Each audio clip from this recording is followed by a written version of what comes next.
Thank you everyone, chapter members and all the participants. I welcome you all, 200 plus participants, to take out time for this webinar on a weekday, and that too a Friday evening. I know it has been really hard for you, and it shows the passion you have for cybersecurity and uh, especially for security operations, because here we are for this event, right? So uh, definitely, we will talk about the webinar theme and other stuff, but first, I definitely want to specially welcome our new members who joined us recently in the last quarter.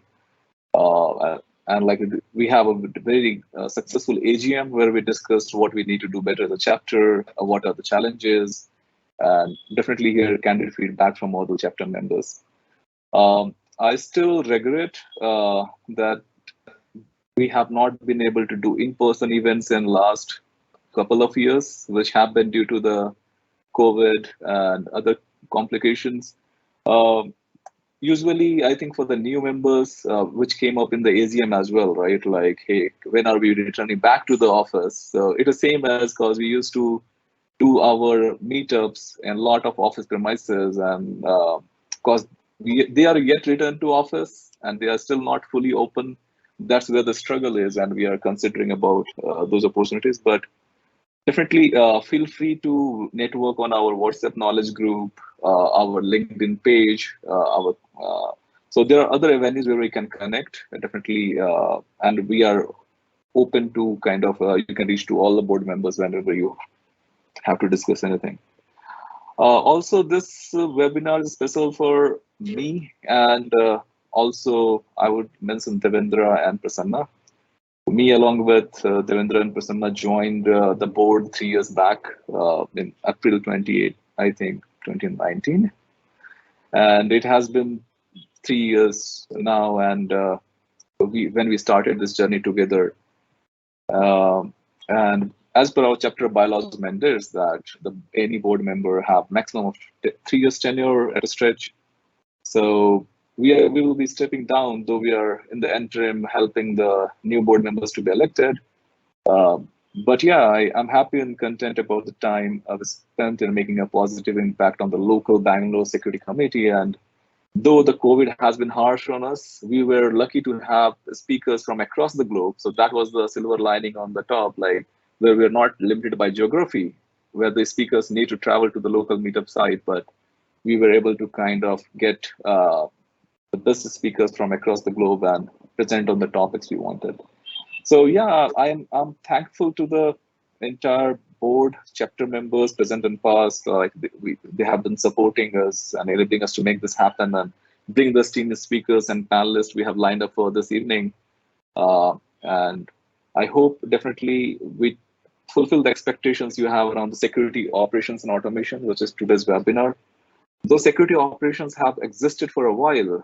I think the role of DevSecOps or automation or whatever we want to call it to do these things on a scale, and when we say scale, it is internet scale, did not existed really things like we heard about runbook, playbook in recent years, but like I'm sure Jatin will let you know more about. He is a veteran in this industry and other panelists as well. Like automation was not a very mature that time. So I hope that the speakers and panelists will touch upon both the side amply, and definitely we will touch upon like in-house and outsourcing, so SOC, and like in the time of remote work,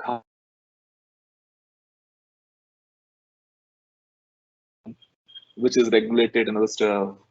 So yeah, I hope that we get a very good session out of this webinar series. I also want to thank our sponsors, GE Healthcare. They have been really behind us for us to deliver this entire webinar series, the fourth one and the final one in this series. And especially thanks to Anand for supporting us. And it has been a great journey together. So yeah, I think today definitely we will have sessions which will not just touch around the basic core fundamental aspect of SOC uh, from a perspective, but we are trying to give it a spin, like how it works in different industries. Like the domains are different, then it changes its color and flavor. So we will talk about in a session on the healthcare industry. We'll talk about a session where what makes the SOC a necessity, like what is the attack surface which we are monitoring. We'll also talk about how it changes completely in a cloud environment, because the things, the alerts and everything is not in your control or traditional data centers. So doing it on the cloud is entirely different. Like you are limited by that cloud service provider capabilities to provide you the relevant things. And if it goes into the forensic side, like you need to have how a valid and strong contract can help you get out of that. And then in the end, we have a great panel discussion. I'm personally looking forward to it. And I hope you guys have a great time listening and learning from the speakers and panelists today. Over to you, Devendra.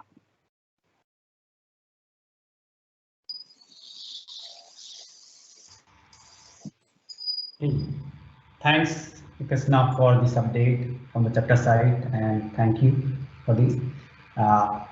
The good evening, all. On behalf of SC2 Bangalore Chapter, the warm welcome to our webinar series on SOC operations and automation. And this is with collaboration with the GE Healthcare. And special thanks to Anand Tapikar for being a sponsor and continuously sponsoring us for this event for the last 1 year. So before we start on, so there are some housekeeping rules. So you can post your question in a chat and the speaker will answer this towards the end of the session. Okay. The second is we'll be providing one CP for 1 hour. So for this webinar series, we are providing 4 CPs to the SC2 members. And although the session will be recorded, will be made available in the chapter YouTube channel. So without further delay, let me introduce our keynote speaker, Arun, Principal Software Architect at GE Healthcare, and he has a rich experience in a distributed system, cloud, microservices, analytical BI solution, and he comes from the healthcare and a life science and a pharma industry. So warm welcome, Arun. The floor is all yours. Hey, thank you, Devendra. I'd like to thank ISC for this opportunity to address a gathering of security enthusiasts across. And good morning, good evening from wherever you're joining. It's nice to meet all of you. And today, I would like to touch upon, as a keynote, a few specific areas where how the landscape of cloud is changing, how the computing is evolving, and how it is affecting kind of a security landscape, how automation can help is something that we could think about. So today's session, purely I would like to speak mostly about cloud ubiquity and the rising need of security compliance automation. COVID, when the COVID hit, like in 2020, it is actually kind of expedited our cloud adoption. And with the cloud adoption came a lot of responsibility wherein industries or enterprises has to focus on a lot of aspects such as site reliability engineering, DevOps, SecOps, all these pieces were important. And it was slowly getting matured as but the cloud adoption became faster. Initially, the SecOps were considered an area wherein it was relevant something like a security incident management. But nowadays, when you think about SecOps, it is beyond security incident management and monitoring.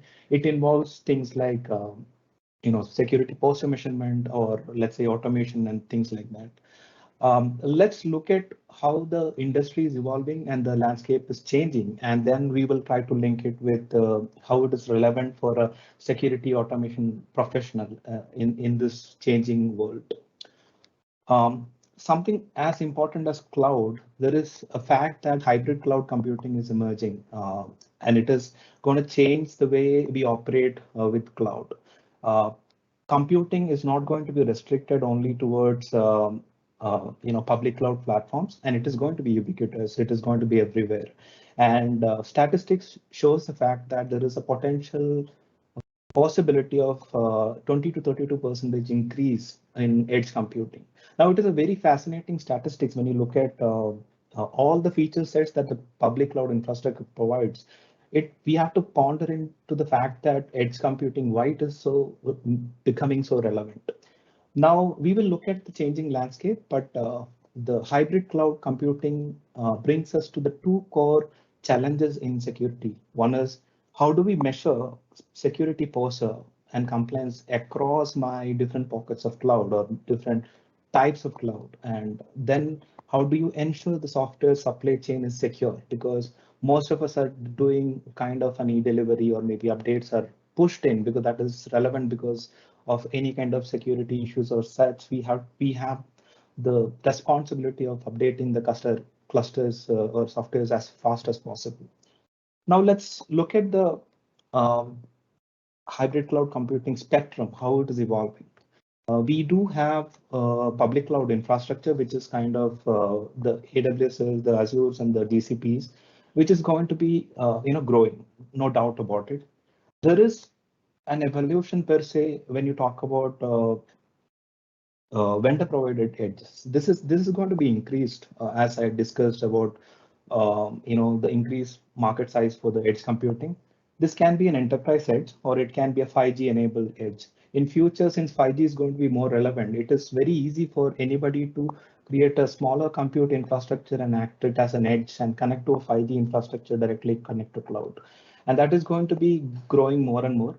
Uh, and there is other side, we do have something called as an IoT, device, which you can call it like a wearable sensors that directly sending data to cloud. And then of course there is this private cloud, which is for confidential computing. Now, we G Healthcare, we come from a kind of a area where we work with hospitals and we take data out from their existing infrastructure devices, and we end up touching all of the spectrums of cloud computing. We do have IoT devices, we do have enterprise edges, we are focusing more on 5G enabled edges, and we do have public and private cloud infrastructure. So for us, when we talk about a system would encompass all of this together, and security is the core of it. Now, the challenges that we are facing at this moment is how do I make a consistent compliant infrastructure? How do I ensure my software supply chain is secure? These are the two critical areas where we felt we need to invest more in terms of automation. And this is a very relevant area to invest. For example, if you're regulated as an industry for some standards, it can be a standard like a NIST 853. How do you ensure all of these pockets of cloud or edge or IoTs are consistently compliant? Right now, it takes a security operational to manually invest time and energy in understanding which vendor is providing what infrastructure and enable operations around it, and then ensure the compliance is met. Now, can we change that is a question. Then let's look at compliance as a code. This is a very emerging term. So let's go back to the time when the cloud adoption was constant, mainly because of the boom of infrastructure as a code. Infrastructure as a code is something like it has enabled us to automate a lot of infrastructure provisioning pieces, right from the virtual machines or the clusters of such as Hadoops and Kubernetes, and let's talk about things like networking and all that pieces. Now, with the help of infrastructure as a code, since we can create an automated pipeline to create infrastructure, we also have used to started leveraging something called as policy as a code. Now we can automate a lot of policies and enforce it on our infrastructure. And it can be any standard, it can be any guardrails your enterprise asks, or your the compliance regulate and things like that. Now, on top of the policy as a code, we could also go to this length of compliance as a code. Now, this is a very fascinating area where if using automation, I can consistently ensure my infrastructure is compliant. For example, I can say NIST 853 is met across my spectrum of infrastructure. Let it be IoTs, let it be enterprise edges, or let it be public cloud or private cloud. We can surely do this at this moment. If I can take an example, there is use cases of open policy agent can be installed centrally from on a cloud vendor like Azure, and using an AD tenant, we can centrally manage all your policies in a pipeline, and we can enforce it to any new infrastructure provisioned on your segment. And there is very much importance given to compliance as a code at this moment. So automation is going to help us to create a consistent infrastructure across. It is going to help us in ensuring the network security, detecting a shadow IT resource. This is very critical because in your infrastructure, if any resource comes up, any IoT devices comes up which is not compliant to your standard, you can audit that immediately, and that enforcement can directly happen through compliance as a code. A lot of other benefits such as public data access, licensing and compliance and things like that. Now this would help us to solve automation of infrastructure provisioning and making a consistent infrastructure. Now what about software delivery? How and patches? How do I deliver that quickly? This is an interesting area. There is everybody are now changing the style of delivering a software, be it on cloud or mobile or anywhere. It is no more the jars or the DLLs of the world, rather than people have started delivering software in the fashion of Docker containers and helm charts and such of this. Now, we all of us know right from the time a developer checks in the code and it is sent out to a, let's say, centralized Artifactory and pushed out and installed onto a cluster, it is important for us to meet some of the security standards, something like an establishing the trust, verifying the trust, and maintaining the trust. Now, all this while we did not have a standard which will help us to comply to such methodologies. SLSA, which is supply chain levels of software artifact, it's an emerging standard. It is started from Google, and currently Cloud Native Foundation is incubating the standard. It has 3 levels of maturity using which you could ensure the software supply chain is secure ideally. This is also a fascinating angle to the security automation, wherein you can automate a lot of your supply chain artifact maturity using standards such as SLSA maturity levels. Now let's look at how compliance as a code and standards like SLSA is going to help us. It is going to be a work in tandem for IT ops and developers to work together, where they consistently churn out innovative products. They can focus purely on innovation and development, where security is not an afterthought, rather than it is built into your pipeline using policies as a code and security as a code, infrastructure as a code, and you could create consistent infrastructures. Let's talk about something like a dev infrastructure, stage and prod is consistently compliant to any regulation that you want. And you could use standards such as SLSA to gate your software delivery. Now, imagine a system wherein at the core security is enabling the entire infrastructure. It will liberate the developers to innovate more, and they can focus more and more on to innovation rather than worrying about a lot of red tapes around all these aspects. Now, this is a very fascinating area to discuss. We can deep dive into in detail on different forums, but I would like to leave you with this thought of how important automation is for a hybrid cloud environment, and how it is going to be more complicated in coming years, let's say 5 to 10 years, and how automation is going to help us to simplify a lot of that complexity. This is a very fascinating area to discuss. This is an emerging segment or technology area where it is fastly changing, and I personally believe SecOps and automation can bring in a lot of simplicity to the complications that hybrid cloud computing is bringing in. Now, with this thought, I would like to end my talk. I wish all other speakers all the best. I see a lot of fascinating topics to be discussed in the coming sessions. Hoping to learn something new today. So, leaving with you this thought. Thank you.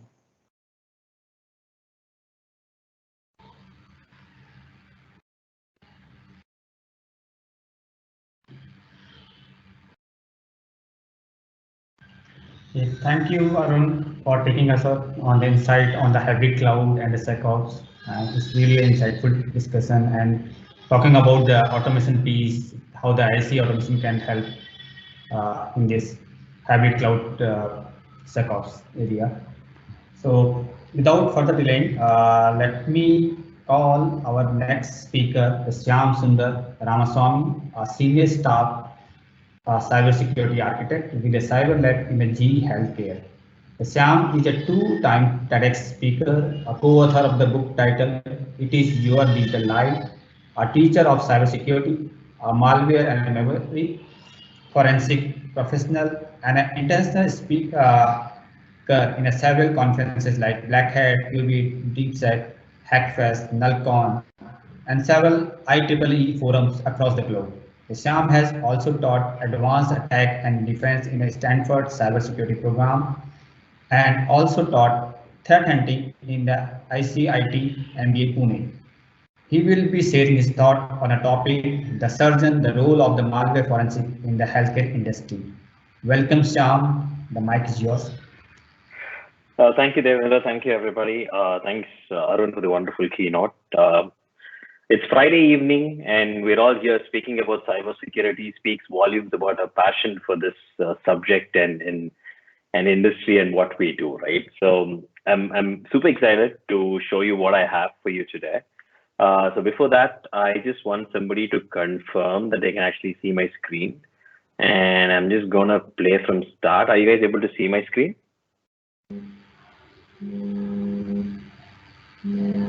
If someone could give me a yes saying that they can see my screen.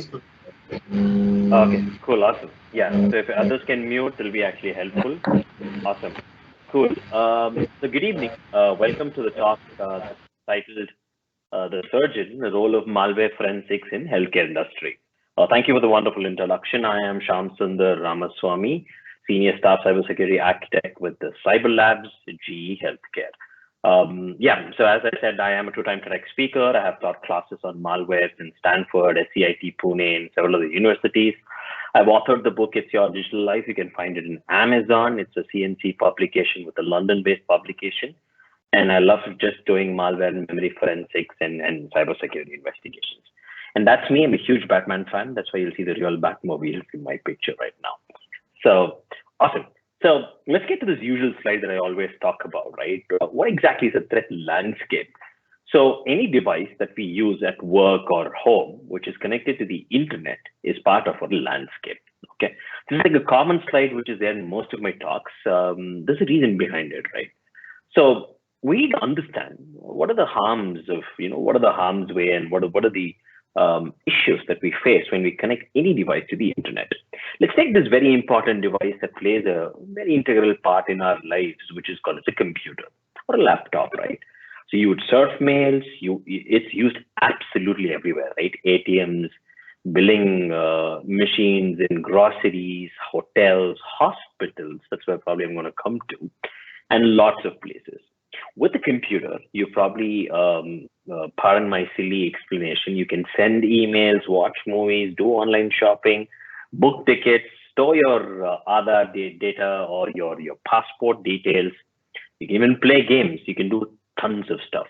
The more your device gets connected to a computer, and the more all your devices at your home or work gets connected to a internet, the more these devices are prone to get hijacked or hacked. Now that is actually called a threat landscape. Now the threat landscape has expanded and our threats have become more in the last 3 years because of the term pandemic, right? Now data is the real gold that we are having today, okay? Data is the absolute gold that we are looking at it today, probably costlier than fuel prices. It's an absolute goal that we have.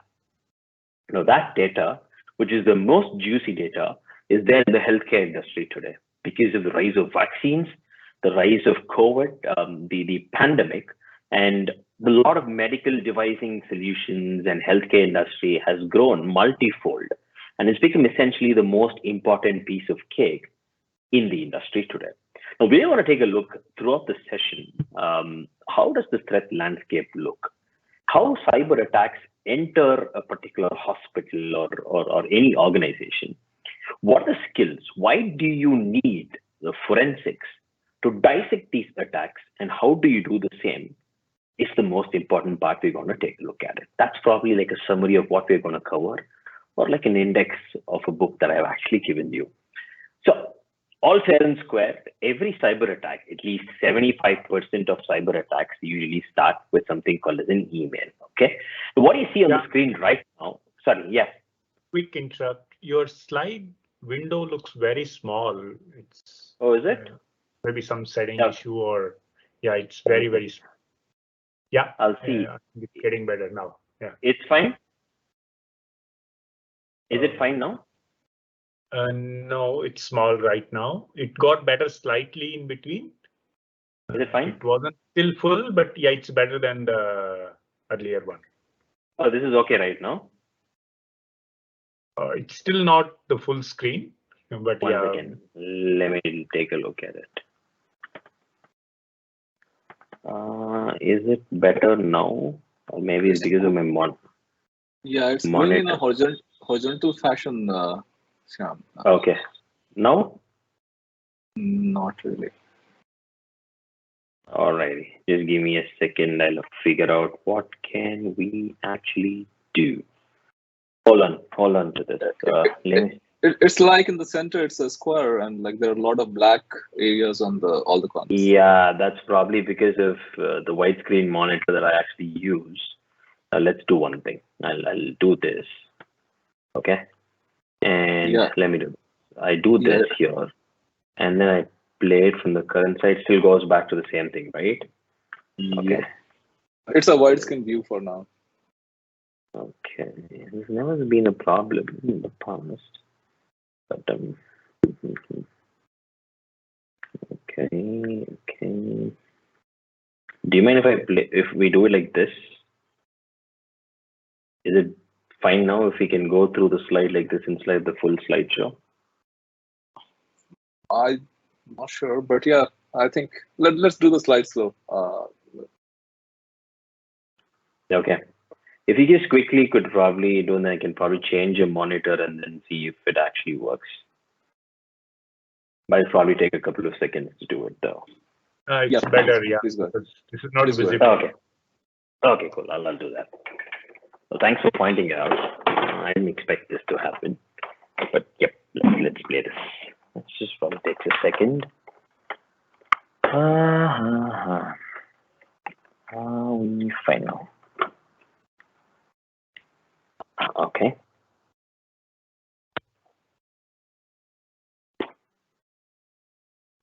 Is it fine now? No. No, not yet. Maybe when you share, just share the presentation, not the whole. 1 second. Is it fine? This should be fine, guys. I've changed my monitor also. I changed the connection of my monitor. I have stopped using the wide presentation.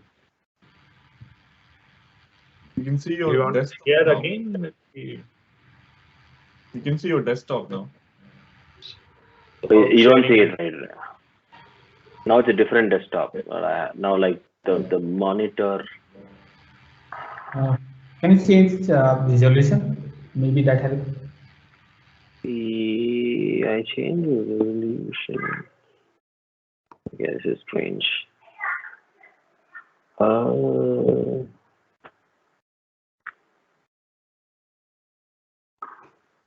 It's fine, right? It's fine? No, it's a lot of white screen, but content is very small. Yeah, it seems it has switched to the other monitor with the white space. Maybe if you can change the resolution, it may work. This is fine now, no, is it? No. No. Oh, okay, absolutely. Then I'll probably do one thing. Okay.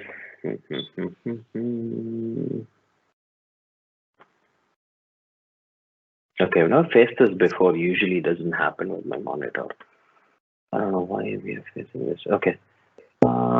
We can actually do the slide. There's a resolution in the slide also, right? There's a view that we can usually do it with the slides.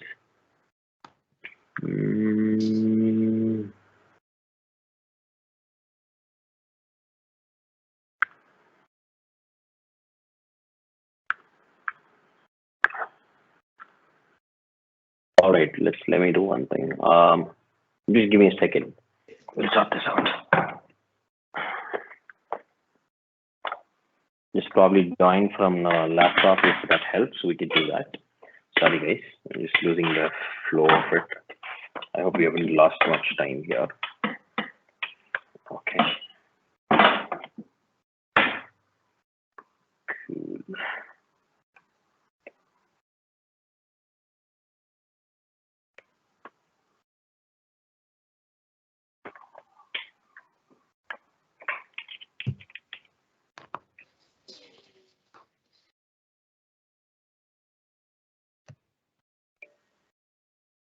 I'll just airdrop this to my other thing and then we can get started. Just give me a second, guys. I hope you haven't lost much time here.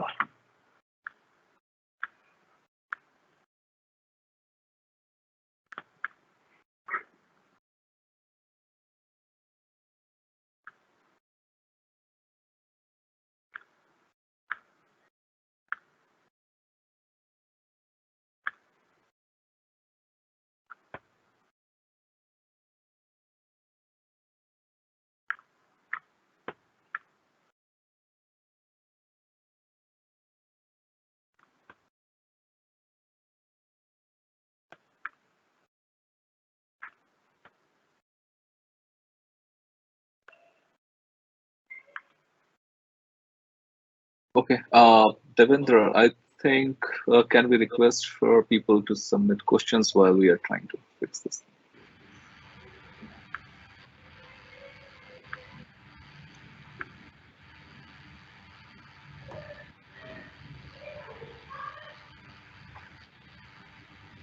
So in a meanwhile, the Shyam fixed the problem of resolution. We can send the questions for the session for the speaker.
All right, guys, I think it's fixed. I'm gonna jump, log out and just join quickly in 20 seconds.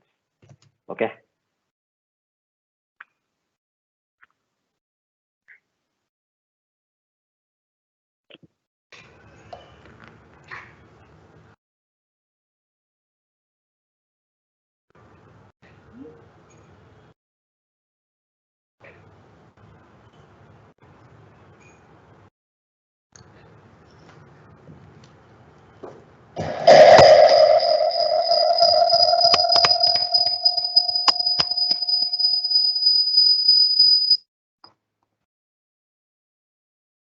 Should be back. Is my audio perfect? Fine. Yeah. Okay. Awesome. Let's get started. Sorry, guys, for the delay. I didn't expect this to happen. So I think this should be fine. I'm just pressing it directly from my laptop. I hope this looks gets sorted. Cool. Sorry for the delay, guys. And we're just waiting for PPT to shoot up. And I think you should see my screen. We should be up and running shortly. All right, so I hope the PPT runs. Okay. Not a good presentation day for you today. I mean, I think I've done close to 300 talks. I know, I can imagine all, but then Never faced this today, so I think it's all coming together on this fine day. So that's fine. It's fine. We still have time. So I think we lost 5 minutes, I guess. Let's see.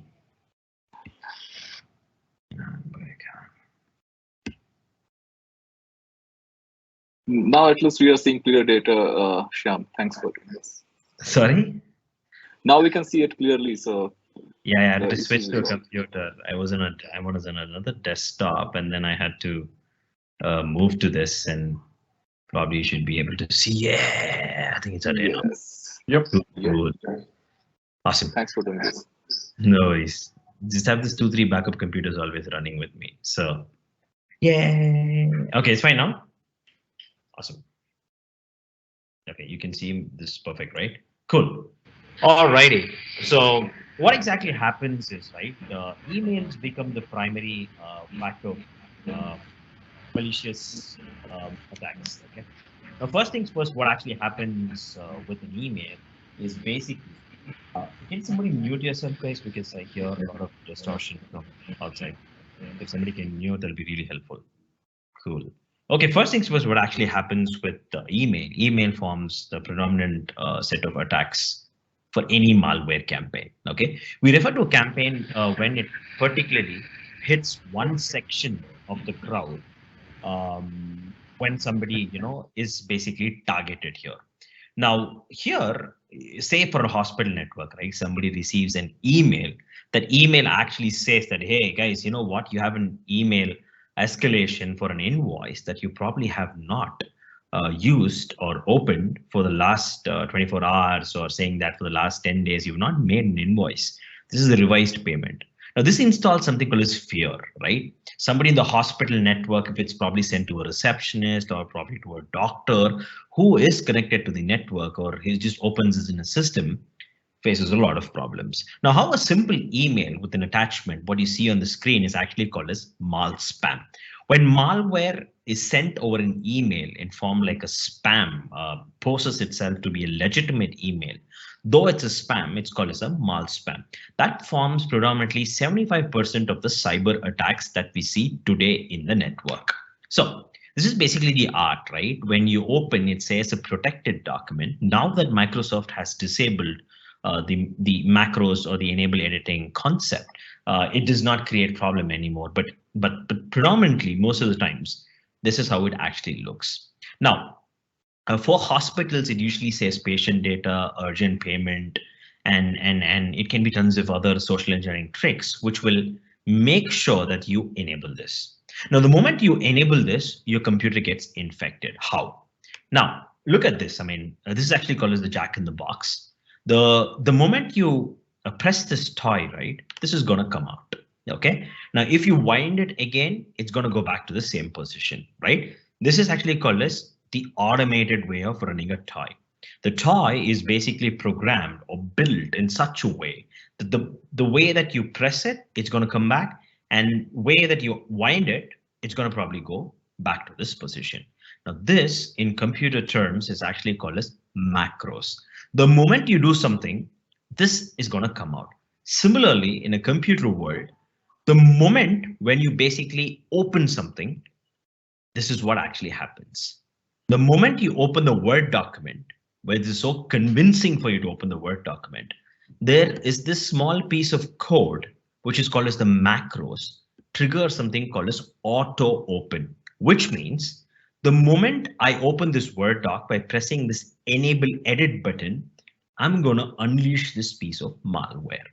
Now that malware, which is a malicious piece of code, is going to gather your system information, your computer name, your domain, what network are you there in the hospital, what are the user permissions, tons of stuff, and it slowly starts to infect. Now this is being predominant, and this is being there for the last 4 years. And a lot of cyber attacks that have been happening in hospital environments and targeting healthcare systems, this is one of the major things. Now, this is how the internal of a cyber attack for a malware attack actually looks. Now, the moment this happens, there's something called as another set of things that happen. So what I've told you is basically a macro-based attack. Now, Microsoft has come with a logic saying that they are gonna disable the macros part of things, okay? But there's another way cyber attacks can happen in a hospital network. You will randomly get an email with a Word document that I've shown you, but there'll not be any macros in it, right? But the moment you open the Word document, you will see something saying it's downloading. Bizarre, right? The reason is everything that gets exploited with Windows or Microsoft or Linux is nothing out of the box.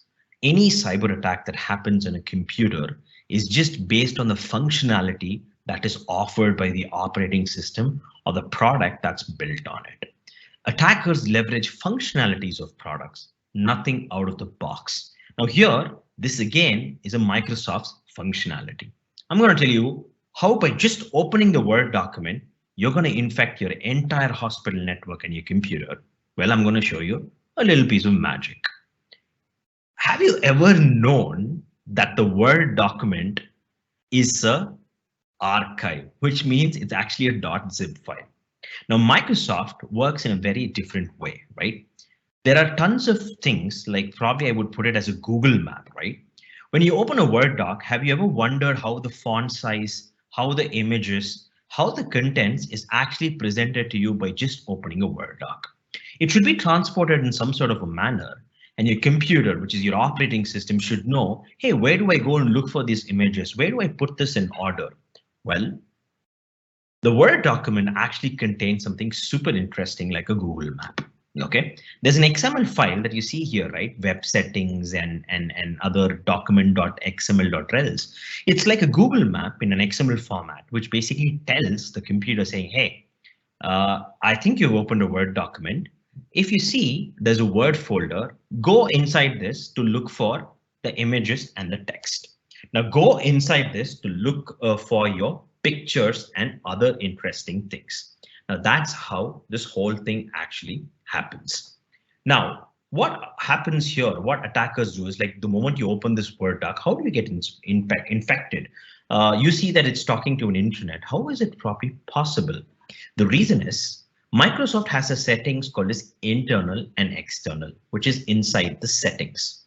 You can put any external probably URL or probably any external content like a target IP inside it, which will say that Microsoft usually when it runs, right, it goes to a format to check if the XML formats and relationships are basically true and are in place. Well, if not, it's probably going to check these relations by talking externally. When you put this external keyword, you can place any URL, which when you open the Word document, it's going to download it. Boom. You open this in a hospital network and you have been successfully infected your computer and your hospital network. Now, the same happens with an Excel sheet. Okay, the same macro, same story. However, in Excel sheet, what exactly happens is you can hide Excel sheet. Now, Microsoft has come up with a logic and they have actually disabled a macros 4.0 concept, which means when you open Excel sheet, an Excel sheet is actually hiding inside it. Okay, it will pass through any antivirus or IDS and IPS detection systems, but it still will not be detected because it's encoded or obfuscated or there's a hidden Excel sheet. Now here, when you open your Word document or your Excel sheet, it's just going to talk to a Windows process and it's going to infect it. We'll talk about how it talks to a process and why this is going to be a major problem in the healthcare industry. Okay, trust me, we're not going to open any Word documents or anything of this sort in our healthcare industry, right? But what happens when you open a DICOM file? Now, DICOM is a very interesting format, which is there in our healthcare industry. It helps you to view an X-ray or view a set of medical data with patients' data and tons of things, and also facilitates in transferring of medical-based imaging files to and fro. It can be to a diagnostic viewer, it can be to like a server or a storage, whatever it is, right? But how a malware is actually connected to it? Well, here's the interesting fact, right? How can I embed malware? Now, I've been talking about Word documents in Excel sheets and other interesting things, right? Now, how exactly am I gonna embed a malicious file just via an X-ray file or an imaging file? Well, that's absolutely possible because of a small design flaw inside your DICOM. So my team was actually researching on this for a while, and they've come with some brilliant POCs. When I took a look at it, I found a lot of very interesting things that can be played around with this, especially me coming from the malware background and forensics background. I found out that a preamble is the one that basically gets played around with. It's actually a 128 byte data set of columns where you can embed any data into it. It can be a script, it can be a URL, it can be a code, it can be absolutely anything. There is no checking mechanism to see how a preamble is looking. And when you open these DICOM files against the applications like Adobe Reader, like you view documents, right? Similarly, DICOM has a viewer, tons of viewers that loves you to open it. So these things are usually set to 0 and there is no check done against to see what exactly is inside it. This can be called as a steganography, which means like in an image, you're hiding a text, which you used during World War times that nobody used to suspect you. It's like a similar activity where you have an X-ray image and you are embedding something very, very interesting inside it. Now here, if you see, it's usually, study date, study time, image, patient ID, patient's date of birth, sex, age, a lot of these things. This looks pretty normal to you, right? Now imagine I'm embedding a malware right on the preamble and the payload inside it. It still absolutely looks like a legitimate file. There is no key good difference between these two things. Well, and it clearly looks perfectly here. Now here is the trick, right? What I'm going to talk about is how do I embed an exe, an executable file, or an executable script inside a DICOM, which will be triggered inside the operating system when somebody opens it. Okay. Now, very interesting set of things. Okay. So I'm going to play around with these things. We were just going to switch on my light for a second so that we are not absolutely interrupted here. Cool. So we're not interrupted here. Awesome. So here, what happens when somebody sends a DICOM file to you, posting it as a zip file? So an email comes to the hospital saying, hey, here is the set of patient records, the X-rays that you guys actually requested for. Now here what happens is it'll come as a zip file because there can be multiple DICOMs. And when someone sends this link to your email, you download it. Now when you download it, it's a DICOM file. But what if it targets your Windows? Because most of your DICOM readers are on Windows. Hospitals usually are not upgraded with the latest patches and usually run older version of Windows, which is pretty sad, right? It's a realistic scenario at times. Now, what if you're running a Windows system and you open this DICOM file in the hospital, and when you open it in the hospital, it's absolutely mad. It's going to talk to something called as a PowerShell. Now, what you see on the screen now looks like a DICOM, but it's actually a PowerShell file. Now, what is a PowerShell? In Windows, PowerShell was introduced to automate or make administrative control over tons of computers or hundreds of computers remotely. Now, that can run operating system commands, core system commands. It helps you to manage these things. Okay. Now, what if the malware is leveraging it and it's going to trigger a bunch of actions? Here, a DICOM is disguised as a PowerShell, and when you open thinking it's a .DICOM, and you end up executing the PowerShell. Okay. Now, how a DICOM-based attacks are usually executed by some of the famous threat actors is usually you get a URL which downloads a DICOM file. Now, when you double-click this DICOM file, it's going to create a Windows shortcut, which is going to trigger MSHTA, which is a legitimate service that runs in Windows. Now that since will not be filtered by your firewall because MSHTA services can usually run as administrative privileges and is whitelisted.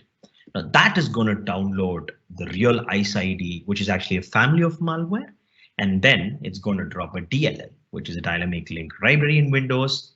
And finally, congratulations, your computer is infected and the entire hospital network gets infected.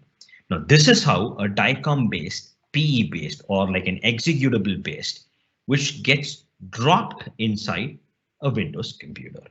The next section is that what I actually told you, right? This is how the PowerShell looks like.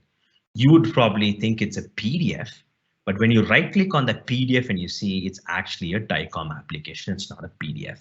It would say it's a hospital report, and you when open it, this is how the PowerShell looks. It's going to trigger a PowerShell. All of this is basically encoded or obfuscated, bypasses every firewall, and it's going to run like in the browser application. It's going to download a payload and it's going to infect your computer.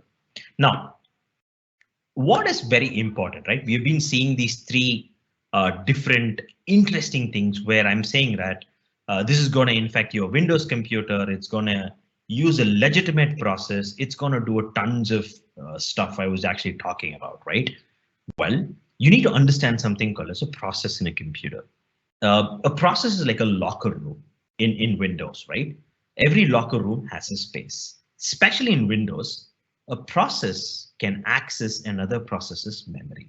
This is a slight design flaw, right? It's like you peeping into your other, it's like you using your neighbor's closet or you using your neighbor's locker space. Doesn't make sense, right? There's no privacy here. Now that's how basically processes work. Now, there are two things you need to understand. When you open this DICOM file, how was it able to infect a computer? Now it leverages something called as Windows API. Now Windows API is super interesting, which is something like your pantry that you actually see in a cooking competition, for example, right? When you make a recipe and when you go to your friend's house to cook the recipe, you never carry all of these things. Instead, you write it in a piece of paper and then you go there and cook it. Similarly, when a program comes or executes in a computer, especially the malware, it is just going to create an abstract reference to this create file, create process, and a bunch of these are the APIs. So this means when you first run this malicious DICOM, it's quickly going to open a process and it will run something called as create tool snapshot, which means the malicious code is checking the computer for the list of processes it's running so that it can inject itself into the running process. If you ever see these two things running, right, process 32 and create snapshot, it's going to run a for loop and iterate through the list of processes so that it finds the right process, whatever I told you, right, like a PowerShell or the other process, so that it can inject itself to a running process. Now that is actually called as process injection. Now the DICOM is running. When it's actually running, it's going to look and say, hey, good process, can I look at your process memory? So the malware locates the process and it looks for the process memory and it says, fine, I have got a process. Now it's going to write itself to the process memory. Here the malware is locating the process, and the moment it locates the process, you see this band-aid here, it is saying, give me some of your memory, like the locker example. I'm going to write myself here so that a good process turns into a bad process now. Your computer will not know it because this process is an administrative process and nobody is monitoring it. Now, so the malware writes itself into it and it becomes a malicious process. This is what actually happens when you open a malicious DICOM image. It looks like a legitimate DICOM file, but in the background, the small piece of code that sits inside your DICOM file will inject into the DICOM viewer's process and it downloads the malware because the DICOM viewer is a trusted process. Now, this is how a small, like a social engineering attack happens in a hospital with these DICOM files. But beyond that, we have a set of problems in the healthcare industry. That's probably because of something called as containerized applications. Now, most of the companies usually, run container-based applications to orchestrate process and to save a lot of memory. So this orchestration helps you in terms of architecture, where you can build small containers. And most of the healthcare industry or most of the software products works that way. Now, malware attacks usually happens on containers also, which is offline, right? See, automation is just not about just doing automation. It's about a lot of other things. One such thing is basically containers. Okay. Now, containers has a set of very interesting problems. Now, a malware can run in a container, can do a lot of nasty things inside a container. One such thing is basically lateral movement. Now, when you find out in the network, when you get into the hospital, you're infecting a computer, you start looking at the solutions hosted in the hospital. Well, you can definitely find out that there is probably a set of applications which will run on containers. Now, if you ever get into one of these services that is exposed, right? If it's ever exposed, right? You can probably do something very, very interesting. One is basically a lateral movement. Second thing is you can access the APIs that a container can access in a dashboard. Now, third is something very important, which is called as misconfiguration. Okay. Now, these are the real important things that can actually happen in a container. Okay. Now, these are the three potential things that happens inside a malware, which runs inside a container. Now, these are three dangerous things that usually happens in a cyber attack. Now, sometimes what happens with these malwares, right? When we do a forensic investigation, you'll never be able to get your hands on this sample. The reason is they live in the memory and they die in the memory, which is actually called as living of LAN binaries. Now let's take the same DICOM example, right? I've given you the same interesting DICOM example. Now, when I open this DICOM file, nothing is probably going to happen from your end, which is basically the visual aspect of things, right? But here something interesting can happen. What happens usually when you open such DICOM files is the moment DICOM file starts running, which has got a DOS header here, okay? When it runs a DOS header and it's like a P executable, what exactly happens here is this will start looking for services called cert.util in a Windows. Now, cert.util in Windows is basically certificate-based services. Now, you know, right? CA certificates, you have certificates that renew, that expire, that run, that encodes, that decodes. Malwares will target this. This is never monitored by your computer because it's a trusted process. Second thing is the most dangerous thing that you can ever do. Now, malwares make use of this. They jump in the memory, encodes every traffic possible to the attacker, and that helps them to download the actual payload to the computer, and they affect the entire network. This is called as living of LAN binaries. Linux has living of LAN binaries. Windows has living of LAN binaries. You can never do anything about it because these are legitimate Windows services that are either abused by injection of process or by utilized by these threat actors.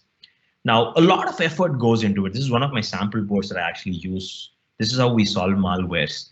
It's pretty tedious and a lot of manual efforts. As like a surgeon who does a surgery, a forensic investigator or a malware investigator in a hospital environment, especially on a cyber attack, when malware is deployed into these systems, there's a lot of manual effort goes into it. That's the last part of the topic, which I'm going to talk about, is memory forensics. Now, consider one of our devices is infected in the hospital, for example. Okay. Now, how do we go about it, right? We don't know what happened, where it happened. That's the perfect place to run something called as memory forensics, which means we're going to take the memory dump of the entire computer and we are going to do a forensic activity. You will pass the memory through a framework called volatility. It'll give you the list of processes that were running when you took the image so that the malware never hides. Consider this example. I have suspicious process 2412, which was running when the malware executed, but there's no evidence of the file on the computer, as I said, because of living of LAN. But when you take a memory dump, it'll tell you which process lived and which process died. So when it lived, this was the suspicious process. You can dump the memory of the process. You can dump the process itself. And when you pass through it, you will find that the malware was talking to these interesting domain names and IPs. So you know that which computer was the originating computer for your cyber attack, and you can block all these domains in your hospital network so that these malwares will stop communicating with the attackers. So this is how basically malware works. This is how malwares are tailor-made to execute on hospital networks and healthcare systems. And these are the internals of a malware and how it infects a computer. And finally, these are the research methodologies and the investigative methodologies that we usually do to stop malwares from executing, or we at least gauge a pattern how it runs so that you can run IDS or IPS rules to stop these attacks in the future. However, if you have $1 trillion enterprise or if you have $1 million cybersecurity, it doesn't help. Educating others is the most important thing when it comes to cybersecurity. For example, this whole attack would have been stopped if you just tell our employees not to click on emails that we don't know, or not to download Word documents or open it if you're absolutely not sure about it. One classic example is the new vulnerability that Microsoft has. When you open it, you get infected. So be extremely careful. Healthcare industry is on the rise of late, and a lot of data is being targeted. Normal malwares have been redirected towards healthcare systems and are leveraging these loopholes that live in DICOMs, process injection-based techniques, and even Linux-based attacks. LOLBins, which is called as living of land binaries, even works for Linux-based attacks. Now that's how it actually happens, and that's how we probably stop it. Ladies and gentlemen, thank you so much for spending your time with me. And that's a thank you for me. I have 7 minutes. I think we've lost another 5 minutes. Apologies for the whole show, but I hope you had an interesting session. I am open for questions, and that keeps the questions coming up and running.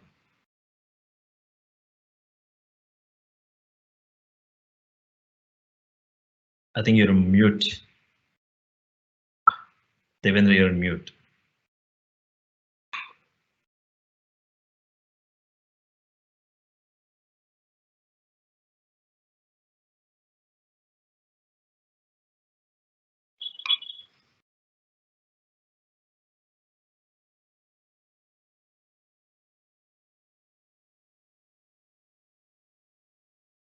Devendra, can you unmute yourself?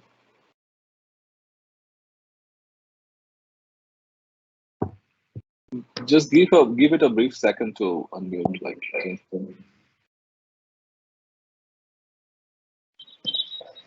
all right, I think still Devendra unmutes himself. I have a question, like generic questions, maybe Shyam, for you. Sure.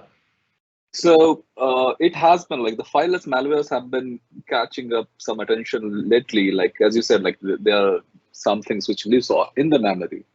So how prevalent they are in the how they are prevalent in the wild right now when we talk? Like, do you have any data like this percentage of malwares are fileless malware? And Another thing is we have been thinking of like hearing of malware since like about a decade now. So how the detection capability is catching up there? Very nice. Two very interesting questions. Very nice questions. Okay. So the first things first, right? The while these fileless malwares have been there in the past, but now off late 30 to 35% of these malwares turn out to be fileless malwares. It depends on the mood of the actor, or it depends upon the campaign where these guys operate. And when they probably operate, it's usually 30 to 35% of these malwares become fileless malwares. The reason being it is exploiting the LOL bins and sometimes using the temporary memory in the system and creating themselves to die so that the payloads don't come in. So it's basically the choice of the attacker to do it, but not more than 30% of malwares, at least 25 to 30% of the malwares are only living of land binaries, or like probably lives in the memory and dies in memory. Most of the samples, still 70% of the malwares are usually where we will explore it with the payload. That's why we get the samples, and that's how we do it. The detection capabilities is where you need to have a lot of data. The rise of deep scanning signatures with IDS and IPS really helps you. There are a lot of solutions you can use, like entropy-based detections, heat maps, code similarity techniques, and tons of other concepts like deep neural-based networks, machine learning to see code similarity in the API calls. These things actually help you to detect some of these things. Now, these have been in practice, are actually happening. And if you take, for example, but there's always a 2% or 3% of the malwares really skip these things. I've seen with my own hand. 7 months back, I was researching on this concept. What Microsoft has discovered as a 0-day, I published it also in the past. What I actually showed you now, right? Without macros when malware is running. I uploaded in VirusTotal, none of these antivirus detected. I have evidence for 450 of such samples never detected by these things. So these things happen. It's always like a cat and mouse, right? They win once, then we win once, then we win once, and then they win once. It's the more we get the data, the more it's good for us to do it. So it absolutely cannot be stopped, but these are the techniques that you can use to extend your coverage. Sure, I'm not sure. Devendra, are you back? But yeah, till Devendra again interrupts us, maybe other question. There have been a general misconception that Linux have been are less prone to malware, but we know that. And other question, because we are talking about detection, like the open source tools like ClamAV and other stuff, how good they are when compared to Windows Defender. And Defender also not being the silver bullet, because I know there are researchers who keep on bypassing Windows Defender. My red team does bypass it sometimes. Yes. So your PowerShell sometimes and your WMI scripts give you the privilege of remote Windows, like even escalation bypass.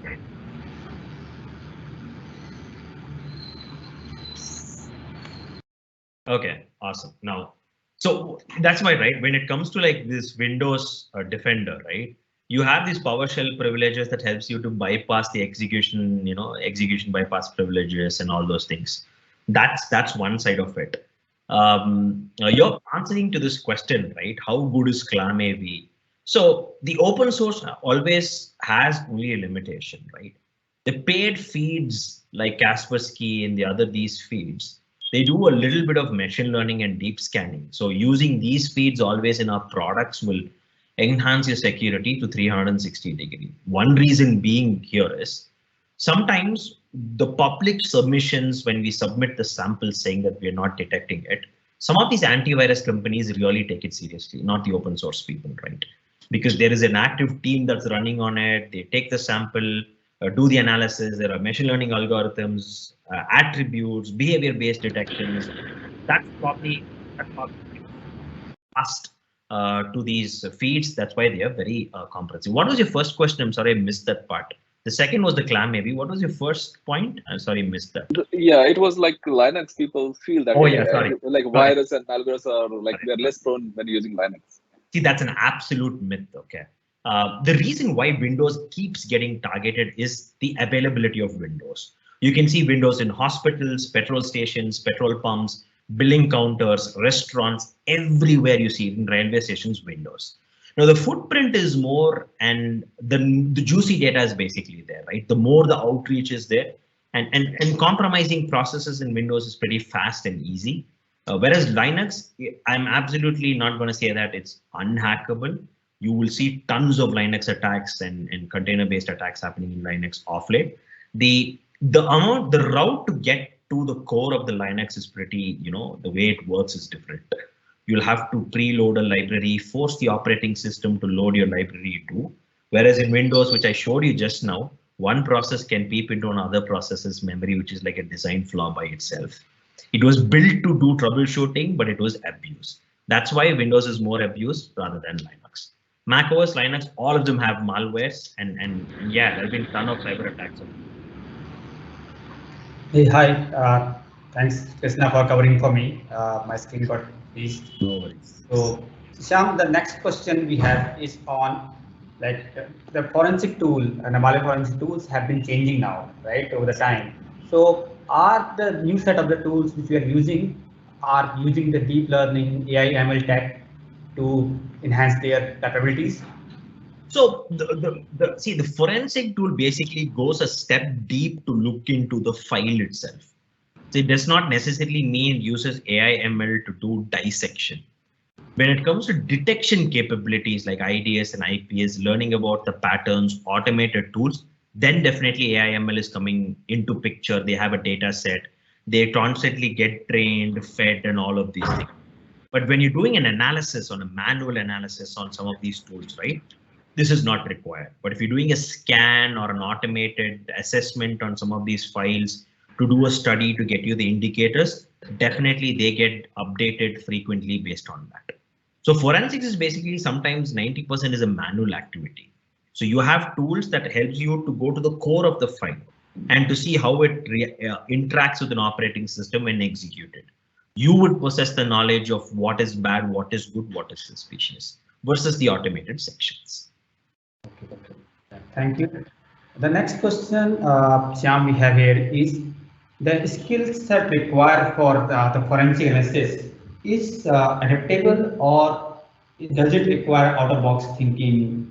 So how you think about it in terms of the skill set? It's a double. It's like two sides of a coin. Okay, so you should have an out-of-box thinking because you have to think very weird most of the times. One of the things I was actually talking about, right? I ended up unzipping a Word document and then I found something very interesting in the Word document. No one would probably want to unzip a Word document and see what's inside it, right? So that is one out-of-the-box thinking that you think. The second thing is complete and clear understanding on operating systems and memory, which is basically the pointers, linked lists. And the third thing is understanding C. So C and Python, these are very, very important things that you need to know when you do forensic activity. Because unless you don't know how an operating system works, the time taken to spend much time on the malware is not advisable. The max you can do it probably is for a very short period of time, because the more you spend time on the malware, the more the blast radius of the malware is going to increase. The more you know about the operating system, you can quickly spot saying, hey, this is what it's probably going to do. The blast radius becomes small. The impact is minimal. So if you know these skill sets, the time taken to solve the malware, coupled with innovative thinking, out of the box thinking, makes your work faster. Okay. Yeah, thank you, Shyam, for this wonderful discussion and session within interest of the time. So, yep. Thanks a lot. Thank you so much. And apologies, guys, that my monitor kind of jumped the gun here and then came in front of us. But I'm pretty sure that I was able to fix it and then get back to the talk. Hope it was useful for everybody. Thank you, IST to Bangalore Chapter, for the opportunity, and GE. Thank you so much. Thank you, Shyam. So let's introduce our next speaker, Rishi Sharma, a senior system engineer in the Mandiant. And prior to Mandiant, he has worked in multiple cybersecurity companies from FireEye, Sophos, AppSecure, Trend Micro. And he is an MTech in the computer science engineering and MS in the cyber law and security. And currently he is helping the organizations to do a more secure cyber threat and confident to have the cyber readiness. So let's welcome Rishi. Rishi, the floor is all yours. And right, thank you, Mr. Devender, and thank you, IST to Bangalore Chapter, for this opportunity. I'm loud and audible. Can you please confirm? Yeah, Rishi. So I'm presenting my screen. The screen is visible, right? Yeah. Okay. So thank you for the confirmation. So the first thing, right? So in the next 45 minutes, I will be talking about the attack surface management, right? And before I jump onto that, so my name is Rishi, and I take care of the systems engineering part for the Mandiant solutions across India for various verticals, being enterprise as well as the government, right? So I will be having the design of my presentation, right? In as this particular agenda, like I will be talking about on few minutes about Mandiant. Then I will be shifting my gear to the attack surface management and how ASM works, aka attack surface management. And then we will be having a few Q&A if the time permits, right? And in the meantime, in order to have a free flow of the presentation, I will switch off my video and I will make it on once I'm done with the presentation. Hope it is okay. So about Mandiant, right? And before jumping to the Mandiant, let me talk about the escalating problem. Most of the time, we see every day that the breaches are an escalating problem, right? The breaches are inevitable. Increased global investment and the efforts have not slowed down, but the attacks like ransomware have been a bigger problem now than ever before. And it is interesting because every year for many years now, more dollars and the more rupees have been spent, more controls and the more buzzwords have been deployed, and more effort has been thrown at it, right? When I say effort in terms of the human expertise or the human manpower in order to manage those security investments in terms of security controls. However, we are not seeing the outcome that organizations are more secure. We are not seeing security effectiveness being the outcome of that particular investment as that particular effort. And there can be the many reasons for this particular case. But one of the core beliefs that we have and we see on a daily basis is that the expertise and intelligence at scale is very crucial in order to solve the today's most complex cybersecurity problems. And from a cybersecurity program perspective, it should look like having a proactive approach. It should not be a kind of a rip and replace kind of a solution being pitched in, but the solutions should have capability to integrate with the existing tools, right? Without expensive security engineering. It should be able to demonstrate the value to the executive team.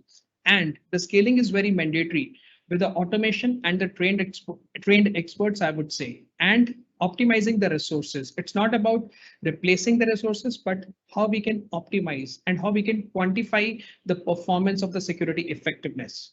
And that is where the cybersecurity should be tailored for the specific organizations. It should not be only dependent upon the, I would say, the point solutions. It has to be seen from a holistic point of view. And that is where Mandiant plays a very important role. So from a Mandiant perspective, who are we or who we are? Who is Mandiant? The easiest way to think about who we are is the first that we bring a combination of expertise and intelligence that we operationalize for our customers through our technology.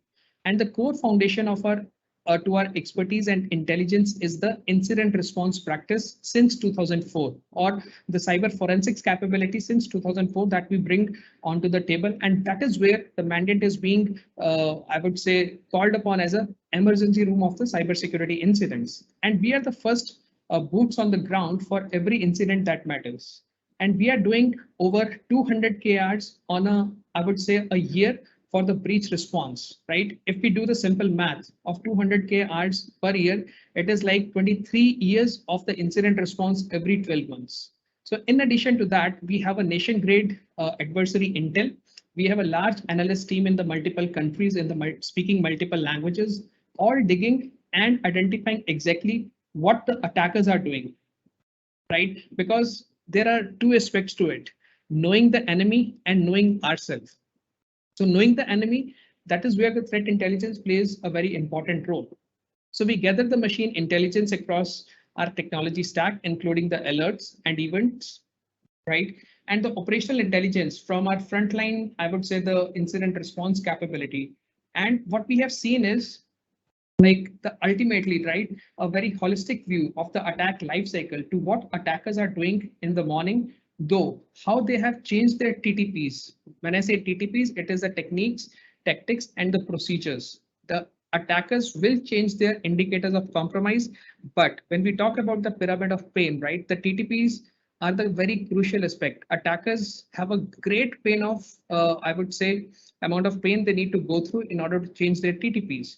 So this obviously provides us an extremely and a unique, powerful view of an attacker. And we understand what they did last week. We understand what they did yesterday. We understand what they did this morning. And this is where the frontline intelligence is core to the early knowledge advantage, which the organization should have.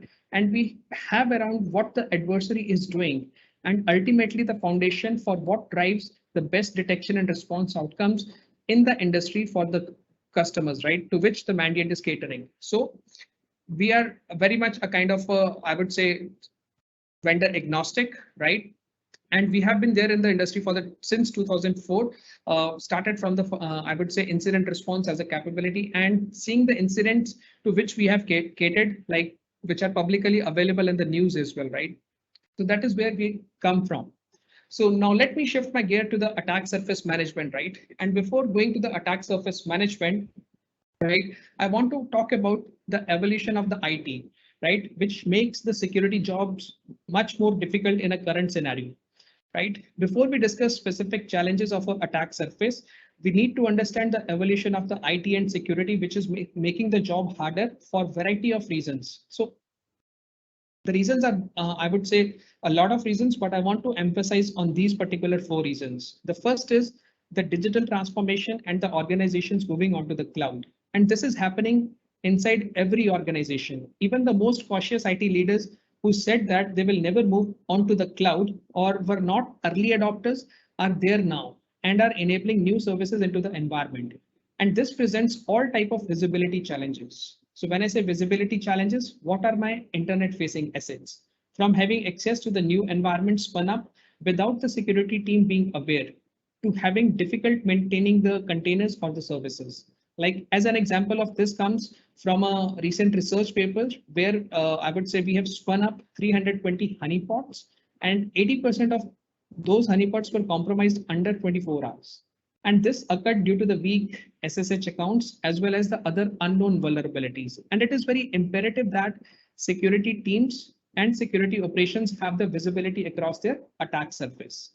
The second problem is, I would say, the ubiquitous nature of the software and the new asset types that now exist, creating security operation challenges. It is not enough to scan IPS anymore. We must look at the applications. We must look at the application and understand the libraries and the microservices associated with them. The third problem, which is very dynamic. When I said it is, I would say it is like dynamic of people working from home, which seems to be the new normal for any organization.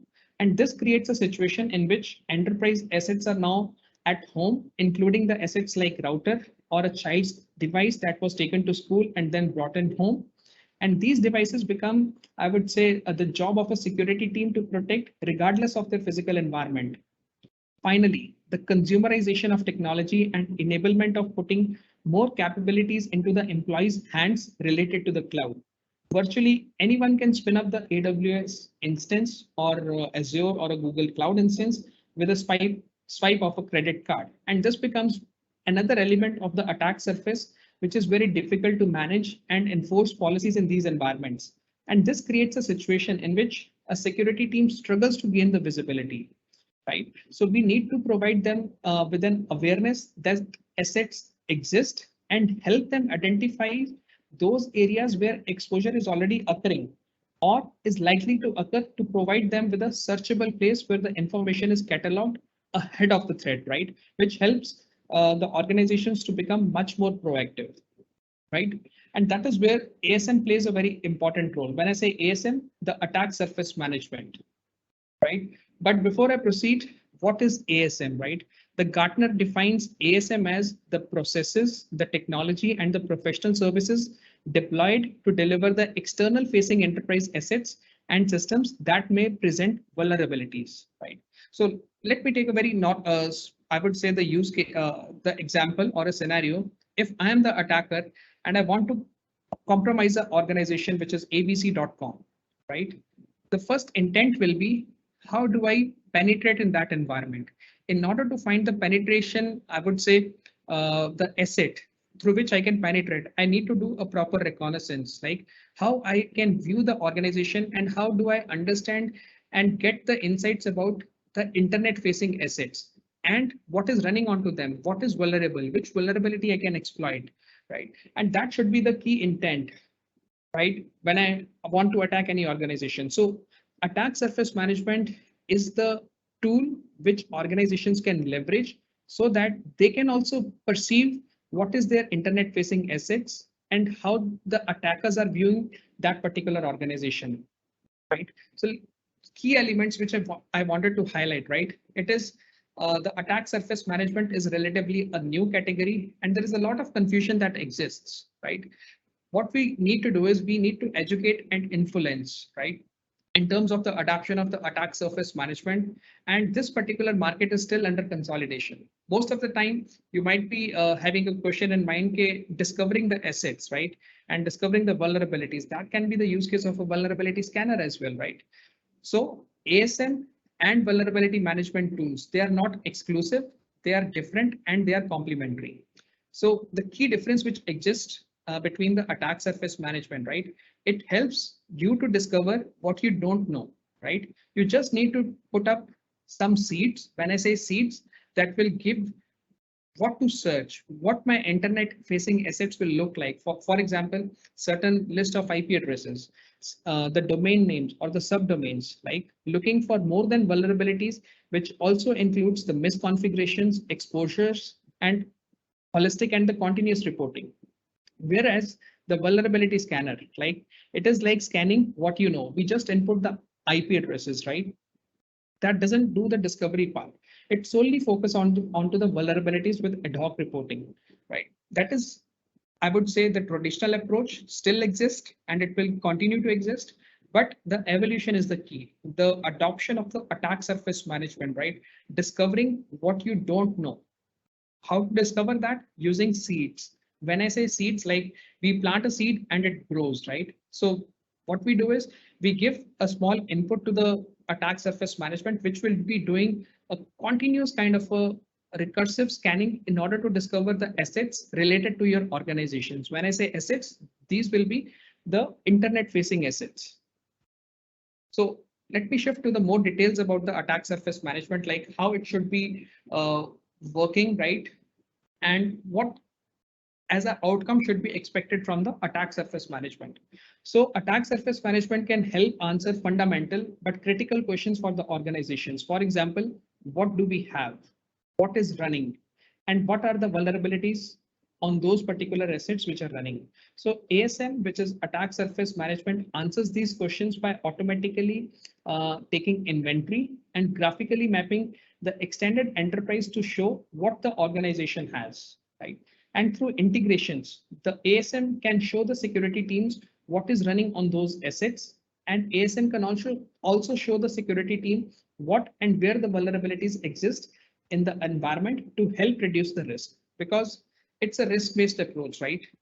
It's all about how much risk we can minimize. So let me take an example. The NGFW or the firewall, right? The evolution of a firewall to a stateful inspection firewall. The key usage of the firewall is to reduce the attack surface, attacks coming to my organization. But the other way to look around is where my weak assets are, right? In terms of the internet facing, because in a digitally connected world, any weak asset can lead to a big compromise, right? And that is what I would say the business outcome for a attack surface management can expect several business outcomes, right? ASM finding the known and the unknown assets to identify sprawl, enabling the IT teams to remove as it is required, right? Reducing the, I would say, the software and a cloud risk, because by understanding these threats to those particular assets. The key thing, the continuous monitoring of the environment, which enables the security team to enforce the appropriate, I would say, the policies, because it knows when new assets are put into the production and how they are being used by the organization. So this keeps the organization ahead of the threat, right? So it's not only about the point solution, right? So attack surface management provides the additional benefits that can be consumed by the different teams within an organization, which includes the red team and the intelligence, right? If we have something vulnerable, let red team do the red teaming exercise, right? In order to launch a specific attack, right? The application security, the vulnerability management, the security operations, and the third-party risk. When I say third-party risk, the supply chain attacks, they are the key area of concern for every organization. How do I know the organization which is catering to me, right, as a business, right, how much vulnerable they are, right? I should be aware. So this can also be leveraged in order to do the, I would say, to get the attack surface for the supply chain as well. As a specific use case, I will be discussing that in my subsequent slides. Then comes the scenario, right, I want to highlight having the attack surface management and not having the attack surface management, like how we can help or as a customer, right, advance, or as an organization, advance the capabilities into the future from the current status. And what does that mean? So the attack surface management takes a very, I would say, a difficult situation where there is an inconsistent information and all types of code are being put into the legacy technologies and sanctioned assets, and brings it into the future by first helping security teams understand what is there, right?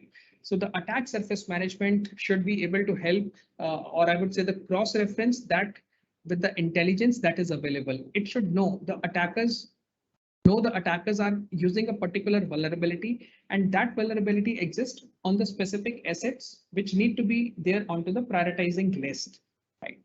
Then continuously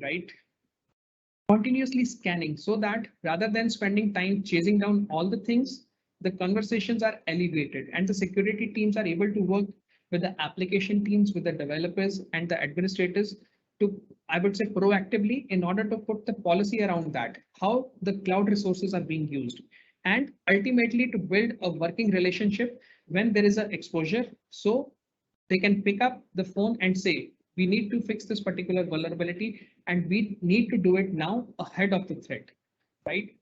The second is, I would say, the other aspect is like unaware of some assets which are scattered across the cloud, the random code in the various places, the subsidiaries with a legacy exploitable technology, or the employees using the unsanctioned cloud services, SaaS, mobile devices, and the cloud storage, and the visibility, or I would say, of the exposed cloud assets, SaaS, and the applications with a clear picture of how the attackers view the organization's environment, and the tailored intelligence, right? Because behind every tool, there has to be intelligence, and that has to be tailored, right, for a specific vertical, right? And that will help to proactively know when security policy is violated. And that should be, I would say, the before and the after scenarios for having the attack surface management and not having the attack surface management. But let me shift my gear to the specific use cases, like related to the attack surface management. So the first use case, right, the log4j. So this vulnerability is particularly ubiquitous library, or application developers were very remnant and the reminiscent of the struts. So the log4j was announced and subsequently exploited very easily. The attackers immediately jumped onto it faster than most of the security teams, I would say. And the log4j vulnerability affected nearly every organization of a sufficient size. There are a number of log4j instances, like potentially in thousands, that we need to be patched.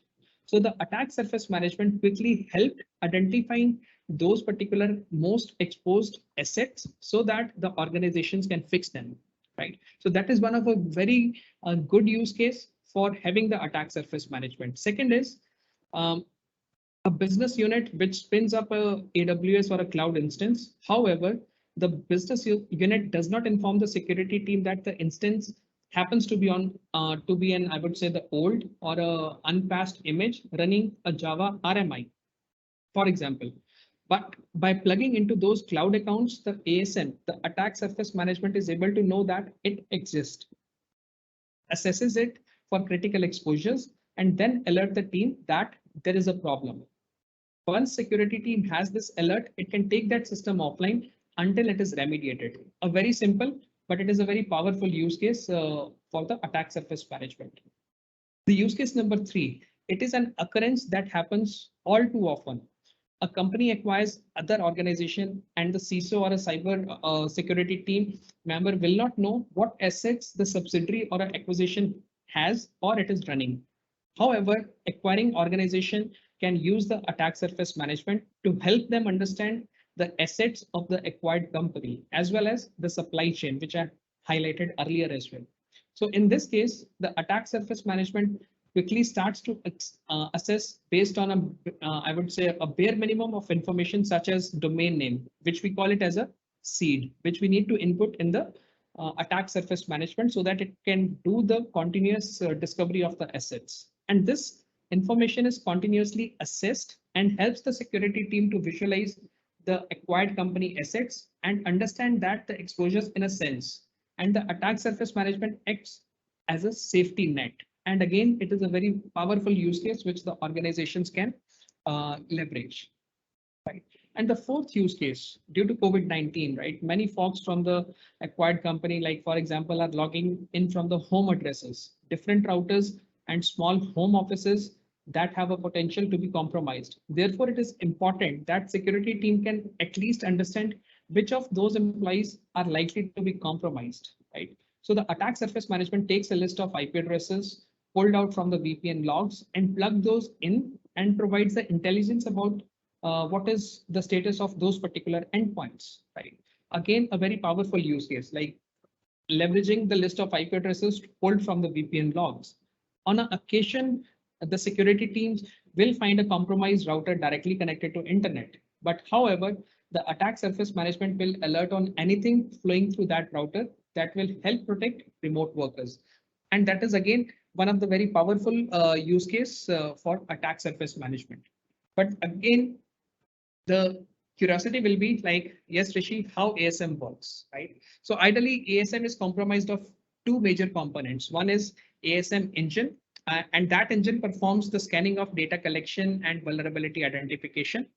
Second is the ASM platform, and this is the analysis service that enables data management and provides the queue of scan jobs to the ASM core engine, right? So the two components, engine as well as the platform. And then how it works, right? Because as I talked about the discovery of the assets, like organizations don't know what or I would say you don't know what you don't know. However, you know at least something to start with. That we call it as a seed. Like in order to get the inventory of the exposed assets, right, exposed to the internet, a seed plays a very important role. And the seed can be a list of IP addresses. Even if we don't have, a small domain name can also serve the majority of the purpose, right?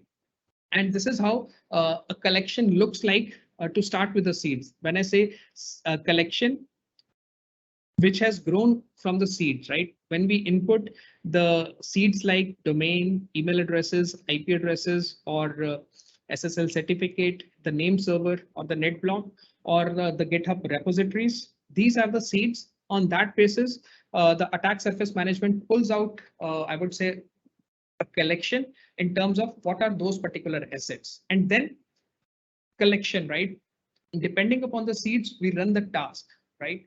The backend to collect and segregate them in terms of issues, entities, and the technologies, right? And again, it has to be extensible and it has to be recursive.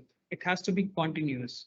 And it should not be only limited to like the vulnerability scanner limited only to IP addresses. And again, we need to provide the IP addresses on a regular basis so that we can do, I would say, the scanning. But here it has to be the automated one. It has to be very much recursive, and it should be able to present in a normalized information, right, about the visibility onto the assets. Then comes the collection, right? Light touch, no authorization should be required for discovery, right? It should be a kind of a plug and play in which you provide these particular information onto the seeds, and the solution works on its own to provide you the normalized view of the exposed assets, right? What is running, what is exposed, and what is vulnerable.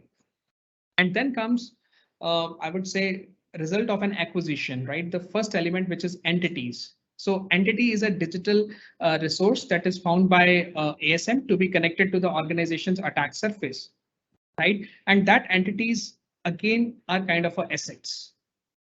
Then comes the result of an acquisition, which is a second element, which is highlighting the issues, right? So issue is finding discovered on an entity that warrants further investigation. So that issue can be like a vulnerability found out on that particular asset, a misconfiguration, or an indicator of compromise, or any leak of sort, or kind of a expired certificates, exposed RDP, exposed FTP services, exposed file sharing services, or even exposed VPN services. So that is where the confidence level and the criticality level and the confirmation with a high confidence should be provided by the attack surface management. And then comes the third element, which is like the technologies. The attack surface management should be able to show or list you the technologies used within your organization, right? It should not be limited only to the pointed ones. It has to be very holistic, right? And it should be able to do the fingerprinting of that particular technologies as well, right? In order to provide the high confidence that yes, it exists, right? It should not be working on a basis of assumptions. It should be giving the severity and the confirmed issues with a high confidence level, right? And then comes, I would say, the administration part for attack surface management. Like it should not be limited only to the cybersecurity as a team, like the developers. The same should be replicated from a visibility perspective to the other different, I would say, the IT teams as well, so that they are also aware that yes, where their assets are and what is running onto them and what is exposed onto them, so that every, I would say, it should not be a siloed approach. It has to be a kind of a working in tandem to each other, right? And that is where the use case of a red teaming plays a very important role, right? The blue teams are already there doing the fine tuning of the cybersecurity controls deployed, right? And giving the insights about the right alerts and taking actions onto them. But the red team, it is very much offensive, right? And again, in order to bridge those two teams, the purple team plays a very important role, right? Bridging the gap and creating a known good baseline. If there is a deviation against that, it should be highlighted. It should be visualized. So the key thing is, let me take a very normal example, right? The blood test report, right? The blood test report, or let me put it in a different manner, the cough and cold, right? When we go to the doctor with this particular symptoms, the doctor will recommend certain scans or a blood test. And seeing that particular blood report, he might say, okay, yes, you just need to have these particular best practices in place, no medicine required, right? And that is where the visibility plays a very important role. The doctor who is expert, who is having the right set of intelligence in form of a report, the blood report or the scans, it says, yes, now this much risk wall is there, but it can be reduced, it can be minimized. So the key thing is visibility and minimizing the risk and minimizing the attack surface, right? I cannot have multiple doors in my house or entry exit gates in my house, right? It has to be very limited, right? In order to reduce the attack surface. But if I want to have, I need to have the attack surface management kind of a tool in place, which will be doing the continuous recursive scanning to provide me the visibility so that I'm aware of the what is going on and what is running, right? And again, as I talked about in my earlier slide, coexisting with the existing solutions, right? And that is where the API and the integrations with the third, I would say, the other ticketing systems or the different SIM or the SOAR platform should be the, I would say, workable part for the attack surface management, and that plays a very important role from the manageability perspective, right? And again, the catalog and the third-party scanning, right? The catalog collections or the system read-only collections, right? Pulling out, pulled from the catalog, followed by the organization members. When I say organization members, to whom the access is given, right? Having purely external views, or I would say the all uncredentialed, or using the OSINT, which is the open source intelligence, and limited feeds of data from the commercially available resources. So it should be able to correlate with the specific intelligence, right? And to the third-party assessments with the supply chain visibility and external in assessment. Like I took the example of a use case, the company acquisition or a supply chain visibility, right? And that is where ASM plays a very important role and a very important aspect. If you are going for an acquisition or if you are doing it for a supply chain, I would say scenario, whether you have an asset or whether you have a liability, right? That visualization and that visibility has to be there. And who will give that visibility? The tool like attack surface management. And this was from my side from an attack surface management perspective, and we can have questions.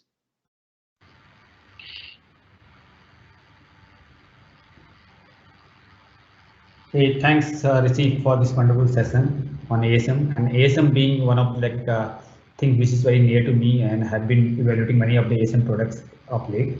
So a couple of questions lined up for you. Yeah. The very first question I would like to talk about, many of these ASM vendors provide the risk score, and with these risk score, they talk about like how the industry also doing in terms of the organization score which they are having this vendor, and at the same time they are also talking about how the overall industry where this organization falls in doing. So there's a lot of passive scan happen here to provide that score. So what's the legal aspect of it in the Indian context and also in a global context to do this passive scan without any permissions?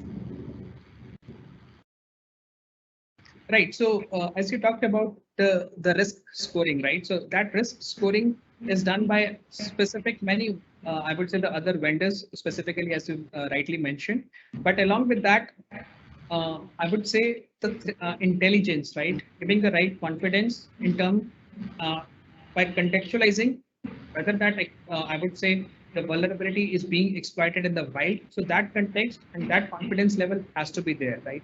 And giving the scoring is good to understand that yes, again, by having that particular scores in place, we also need to put certain amount of a manual effort in terms of yes, it is true positive or a false negative. But having it backed with the right amount of threat intelligence, right? What is the motivation behind those particular vulnerabilities and how to prioritize them? The threat intel plays a very important role, as well as secondly, when the asset is there, right? It can be a form of a domain or expired certificates, right? And then the dark web or a deep web monitoring, the brand monitoring as a combination plays a very important role. And again, important role in terms of, I would say, red teaming, right? The creative red teaming. So that combination of attack surface management with red teaming platform, with deep dark web monitoring or a brand monitoring kind of a scenario, that is, I would say, the quite holistic approach that we need to take it up. Okay, thank you. The second question we have from the audience is describe the role of the attack ASM product in a first level engagement inside the red teaming. So you have covered some of the glimpse of it in your presentation, but would like to little more explore on it. Right. So as I mentioned about having this particular visibility and making the visibility applicable or actionable among the different teams, right? When we know this is vulnerable, but to how much extent it can be a cost to an organization, right? In terms of a damage. And that is where the red teaming plays a very important role in order to check, okay, yes, that asset is there, whether it is on the cloud, internet facing, or within our premises. But if that vulnerability exists, there will be the cyber controls deployed to protect that asset, right? So the red teaming can gauge if I have IDS in place, firewall in place, or some proxy or a WAF in place, but still whether that vulnerability can be exploited. And they will also be able to gauge in terms of, I would say, yes, what is the prevention capability of their existing cybersecurity controls? What is their detection rates, right? And whether the relevant correlation rules are available in the SIM, right? In case of SIM effectiveness, right? That as a use case from a red teaming perspective plays a very important role. Okay. So thanks, Rishi. The next question I have, right? So you have talked about the capability the ASM should come up with. I would like to understand from a customer point of view, what are like the best way to evaluate different ASM vendors? What are the key things we should be look about, and when we are evaluating, what should be our approach to it? Okay, from a, I would say, the evaluation perspective, the key thing is how much automated it is, right? As I talked about, we just need to input the seeds. So the seeds can be the normal domain name, the AWS S3 bucket, or a GitHub repository, I would say the information, or the specific DNS or a URIs, right? And that solution should be able to work on its own, right? Learn on its own where those particular assets can be, right? The right amount of, I would say, the technology behind it in terms of fingerprinting capability. And again, powered with the threat intelligence. And again, Not much manual effort, but it should be able to learn on its own. Okay. Rishi, the next question I have here is because many of these ASM vendors have the automated way of doing the scan, right, and alerting. So there is a chances of having the false positive, and you always want to have the minimal set of the false positive rate as possible. So how a vendor and a customer work together to set it to the right level? I know that the seeding is the one place to start, but what's the like other things we can do from the both the side to tweak it to the right level? Right. So in that case, it has to be a combination of, I would say, it should not be seen as an independent tool from an evaluation perspective, right? Because going forward, it is more a kind of an integration story, right? How much the ASM tools are capable to be integrated with threat intelligence, right? When I say threat intelligence, giving a context to it. And if there is a threat intel attached to it, it's not only about the vulnerability, it's also about the specific IOCs which is being discovered. I will take an example. With one of our organization, I was having a conversation, right? And we found out that these are the two, I would say, the specific IP addresses of that organization, right? And those IP addresses were being listed as a IOC for a threat intel. But when we reached out to that customer, we said, okay, these are the two IP addresses, and we are seeing that as a IOC, right, as per our threat intelligence. But if you are having those assets, what are they being used for? They mentioned they were already used earlier. They were using that with a static IP, but they are not using them as of now. But when they did some homework onto that, after ASM gave that visibility, those particular IP addresses and those IP addresses were attached to some machine, and those machines were being used as a staging server for the by the attacker, right?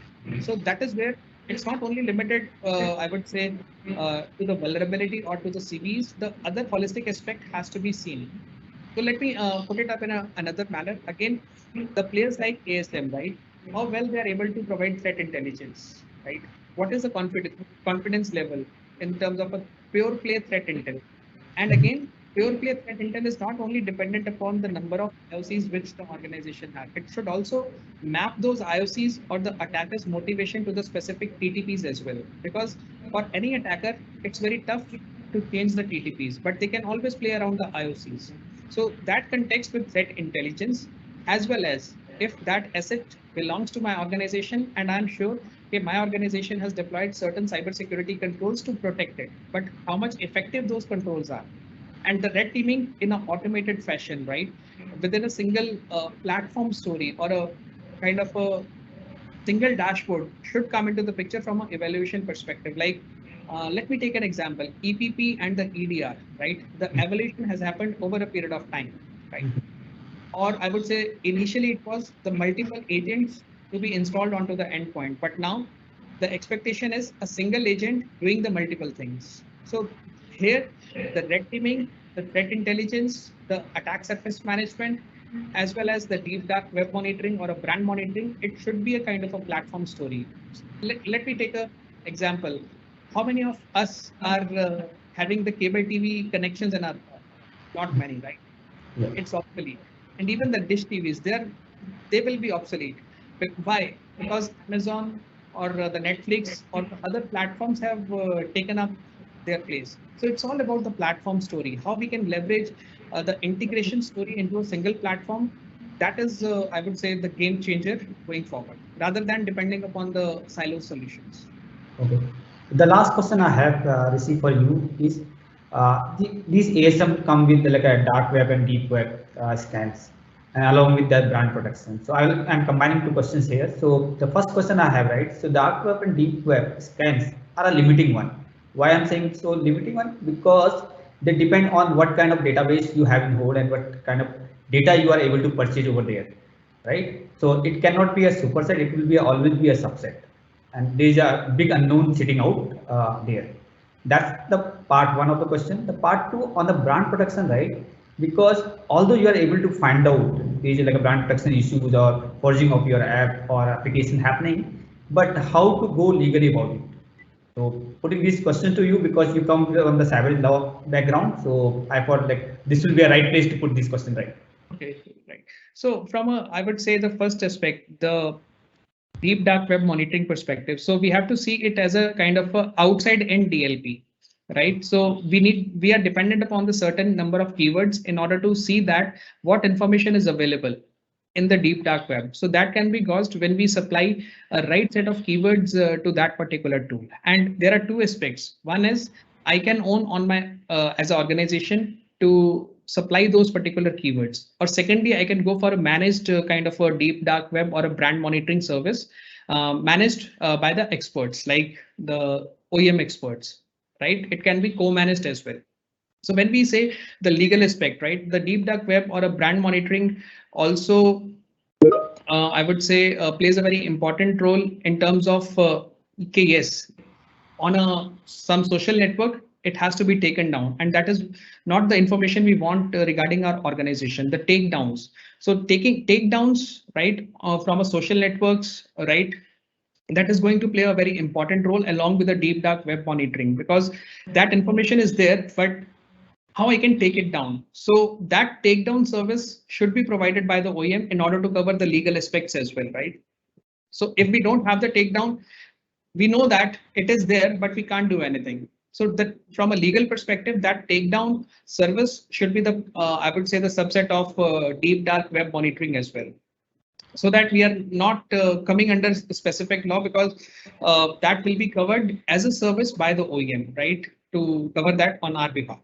And that is gaining a very good, I would say, the traction, because yes, something is available and that has to be taken down is part of the deep dark web monitoring as of now. Earlier, there were many legal aspects, like I would say still the legal aspects in terms of for doing the social network monitoring. Like not everyone does the Facebook monitoring for the individual, because that will invade the privacy, right? But still onto the other platforms, kind of a similar web pages related to my organization, which are hosted in order to kind of a fake page or divert some traffic to some another page in order to compromise certain credentials. That kind of a takedown should be considered along with a deep dark and a brand monitoring capability, I would say. Okay, thank you, Rishi, for this wonderful session and the discussion. Thank you, thanks again. Right. Thank you so much, ISC to Bangalore Chapter, for this opportunity. I will stay connected with you. Thank you so much. So it's my immense pleasure to introduce our next speaker. So our next speaker is Vikas Yadav. He is CISO of NICA and a military veteran, where he has been served in the Indian Army into the information technology and electronics warfare for many 10 years over the leadership roles. And apart from that, he has done a MTech in computer science from IIT Kharagpur, and also a CISSP and CCK certified professional. And he has spoke in many of the conferences and also done some of the publication for Gardner and ISMG and even IT CISO. So welcome, Vikas. The mic is yours. Hi, thanks, Devinder. Can you hear me clearly? Yeah, loud and clear. So thanks for the wonderful opportunity, and I'll be talking a little bit about security operations and cloud today. How do I share my screen? So there is like the arrow. Great. I found it. Thank you. Just a moment.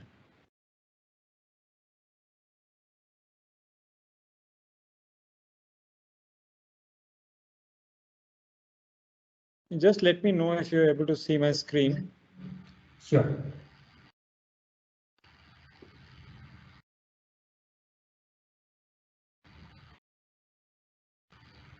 Yes, we can.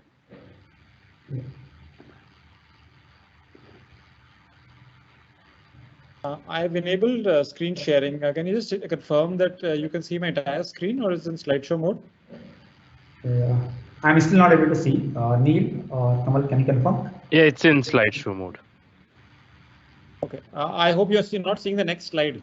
I guess, yes. So we are seeing the wrong monitor probably.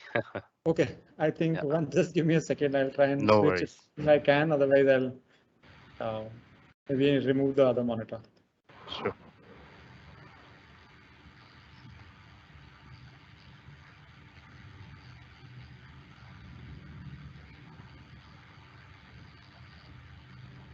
Looks like Devendra Vikas just dropped accidentally. Oh, okay. Yeah. Let's give you a couple of seconds. So Vikas will be covering the topic of SOC in a cloud versus on-prem. So he will be delving into the topics like how the traditional SOC from the on-prem is changing with like a cloud native solutions on the SOC operations. So stay tuned. So he will be joining in a few seconds.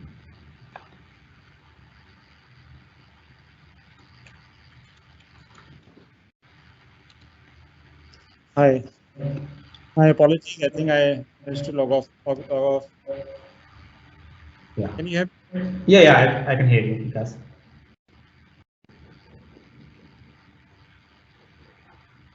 But I think my camera is not working. Is it? Are you able to see me? No. Yes, we can see you. Maybe a delay with my end. It's just the screen we are waiting for. So the Yes, video I'll is on. Just share the screen once. Just give me a moment. Apologies. I think I.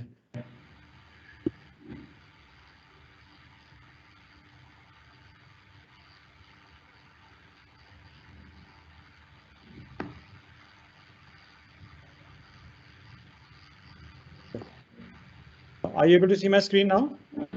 Yeah, it's better. We can see now. Perfect. I hope you're not seeing two screens then. No. Perfect. Firstly, thanks very much, Devender and the IC2 chapter for inviting me for this talk. I will talk today about security operations and cloud versus on-prem, and specifically focus on SOC for cloud native companies.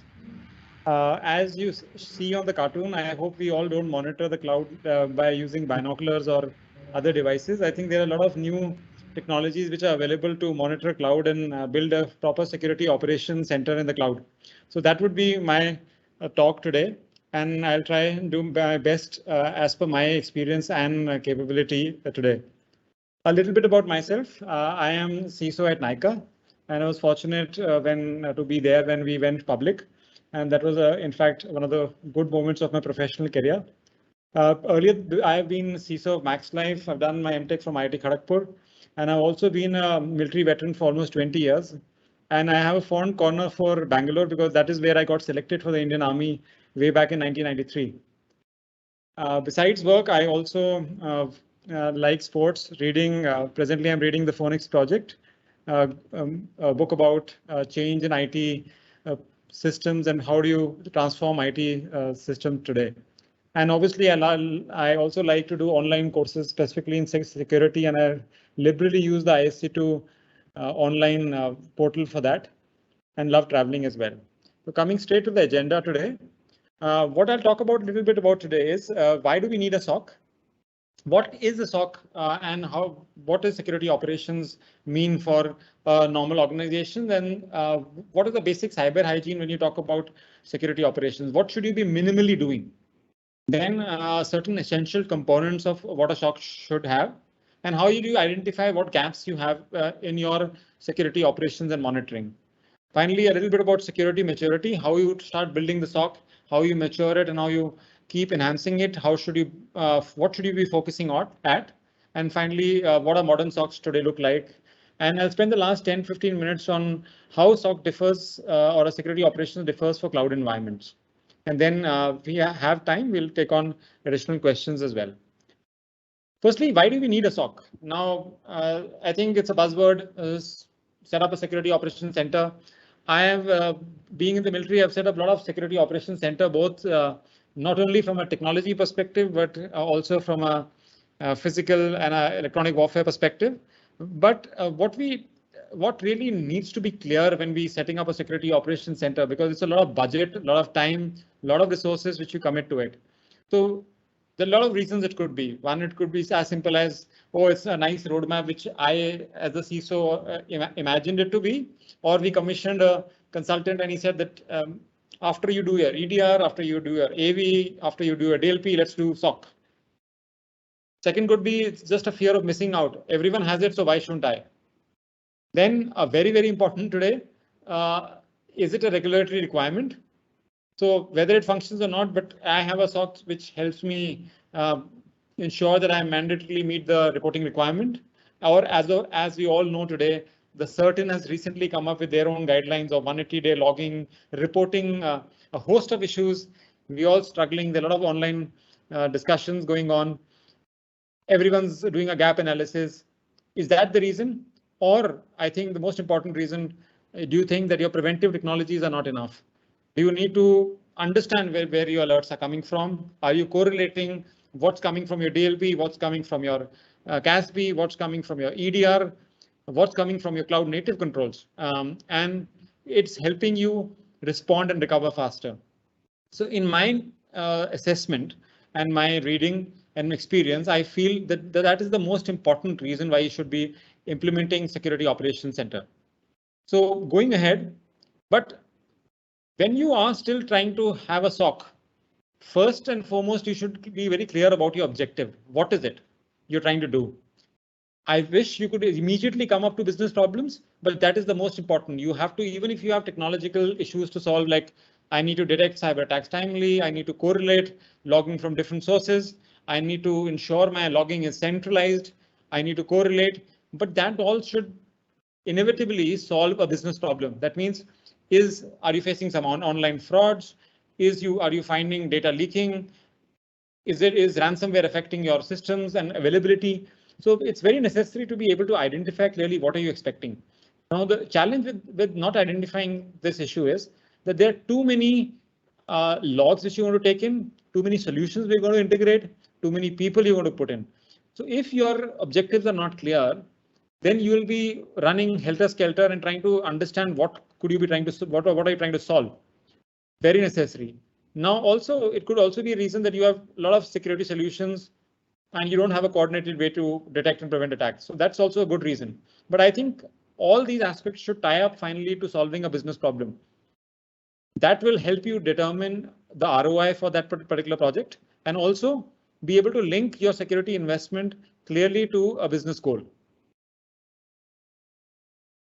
So now, what is security operations?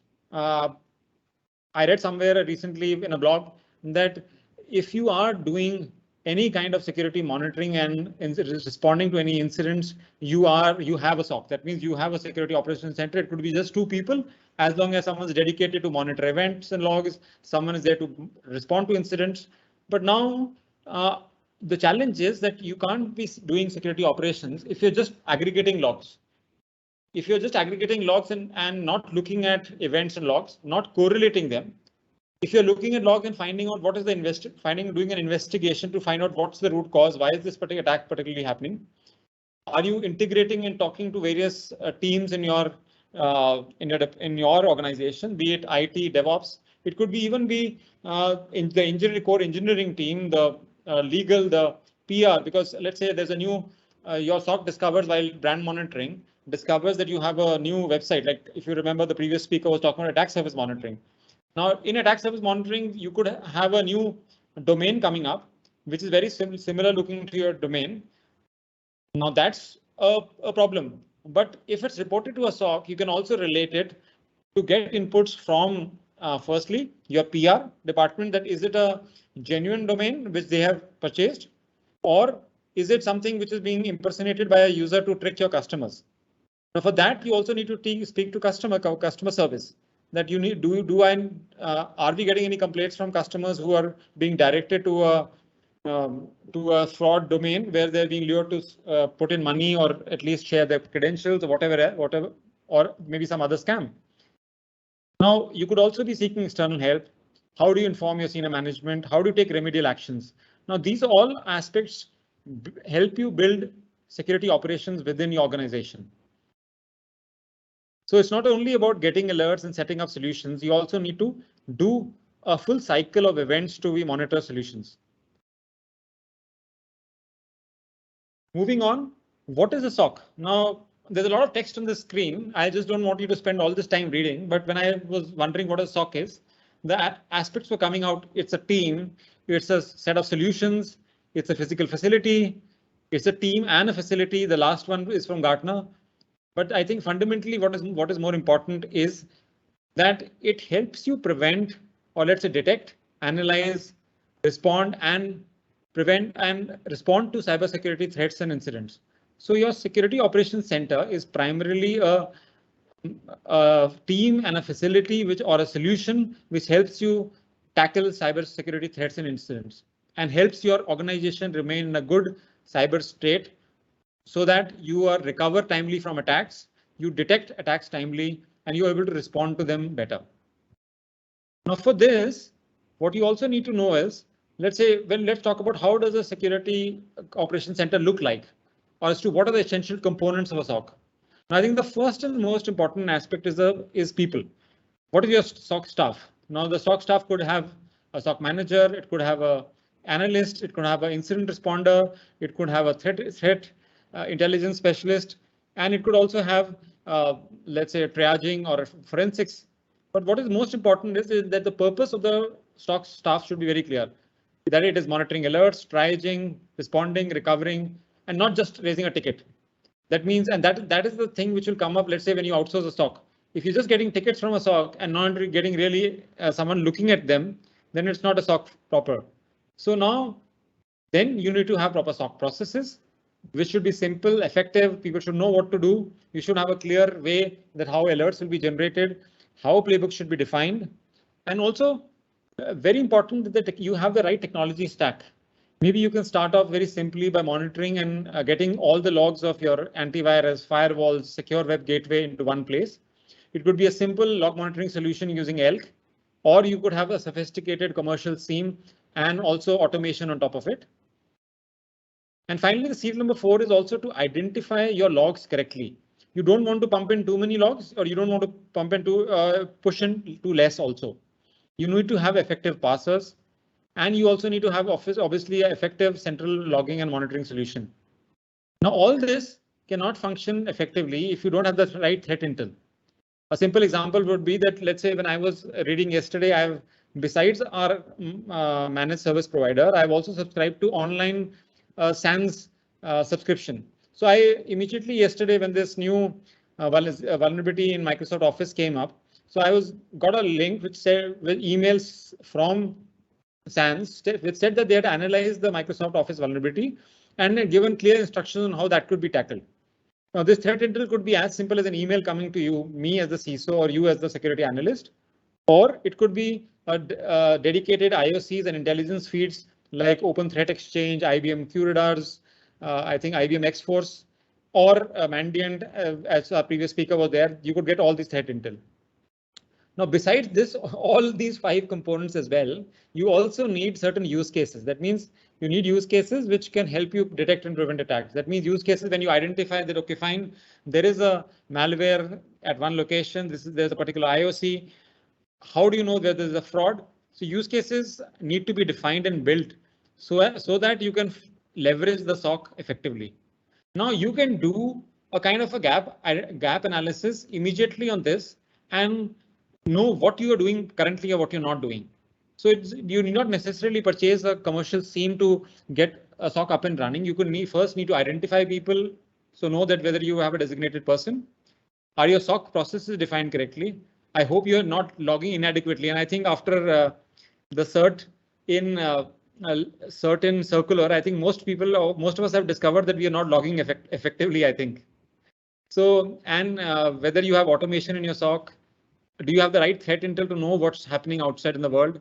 And also whether your use cases are relevant or not. So now how does your security, once you, let's say, set up your SOC, I think if you look at the top corner, you have a maturity model. That means generally what does the SOC do? You generally prepare your log sources, you collect them, you try and detect. You have a lot of alerts which are coming in, you triage them, you set up your initial response, you assign the case to some analyst. Initial response happens, let's say you quarantine a endpoint device. Then you try and identify why that particular, let's say in case it was a malware, why it triggered, where did it come from? Did the user click a phishing email and downloaded some malicious document, let's say, and then you ensure that the system is diagnosed and removed and got back to a normal state. Let's say it's moved out of quarantine, you sanitized it and you got it back. Now, the various levels of SOCs could be like this. The conventional SOCs used to be based on the fact that if you could monitor what you're detecting, that is the MTD, mean time to detect, then let's say you are at a level 1. Now, if you can even monitor what time you are responding, mean time to respond, that means how quickly you can close your tickets, you are at level 2. And then if you can answer what's happening completely, that you know all the answers, that how did the, let's say the malware came in, did it come through a phishing email, did it come through a website which was browsing, how did it trigger, how did it bypass the AV, or how did it, let's say how the data exploited. And if you can keep also monitor and have metrics around how soon you can recover your organization to a best state, then you're really at level 4. Now, this was the conventional metrics, a very technical metrics, very difficult to tell the senior management. So, and I'm using this model from the Exabeam's CISO Gorka Sadowski's Medium article. Then he's, after giving this maturity model for the conventional SOCs, he said there could be another outcome-based model, which could be a better indicator. And if you look at this, you would find yourself wondering, isn't it easier to explain to your senior stakeholder? That means at level 1, let's say I set up a SOC. At level 1, I am able to figure out, is phishing happening? Is a malware happening? Is a ransomware happening? And I can react against it. Second would be, I add in more logs. I put in DLP logging enables. I monitor my APIs to see what data exfiltration is happening. I monitor my vendors. If I can do that, I'm at level 2. If I can find out and I have a, let's say a PAM solution, and I can monitor privileged users, and I find that if someone is trying to do a malicious sabotage and I can correlate events, then I'm level 3, my SOC is at level 3. And finally, let's say you can detect online frauds, like someone is trying to do an account takeover and also trying to check your APIs and check, let's say, if the wallet is available. And you can also, so high level frauds which have multiple events to monitor and detect would be at level 4. So that means your modern or latest SOC should be outcome driven, analytics powered, and also have automation. It could be as simple as cloud automation or maybe putting a proper SOAR tool as such. I'll take a pause here. If I have any questions now, or maybe I can continue and talk about how SOC in cloud differs and what do you need to look at that. Devendra, do you want to have any questions which I can answer now, or maybe I can continue?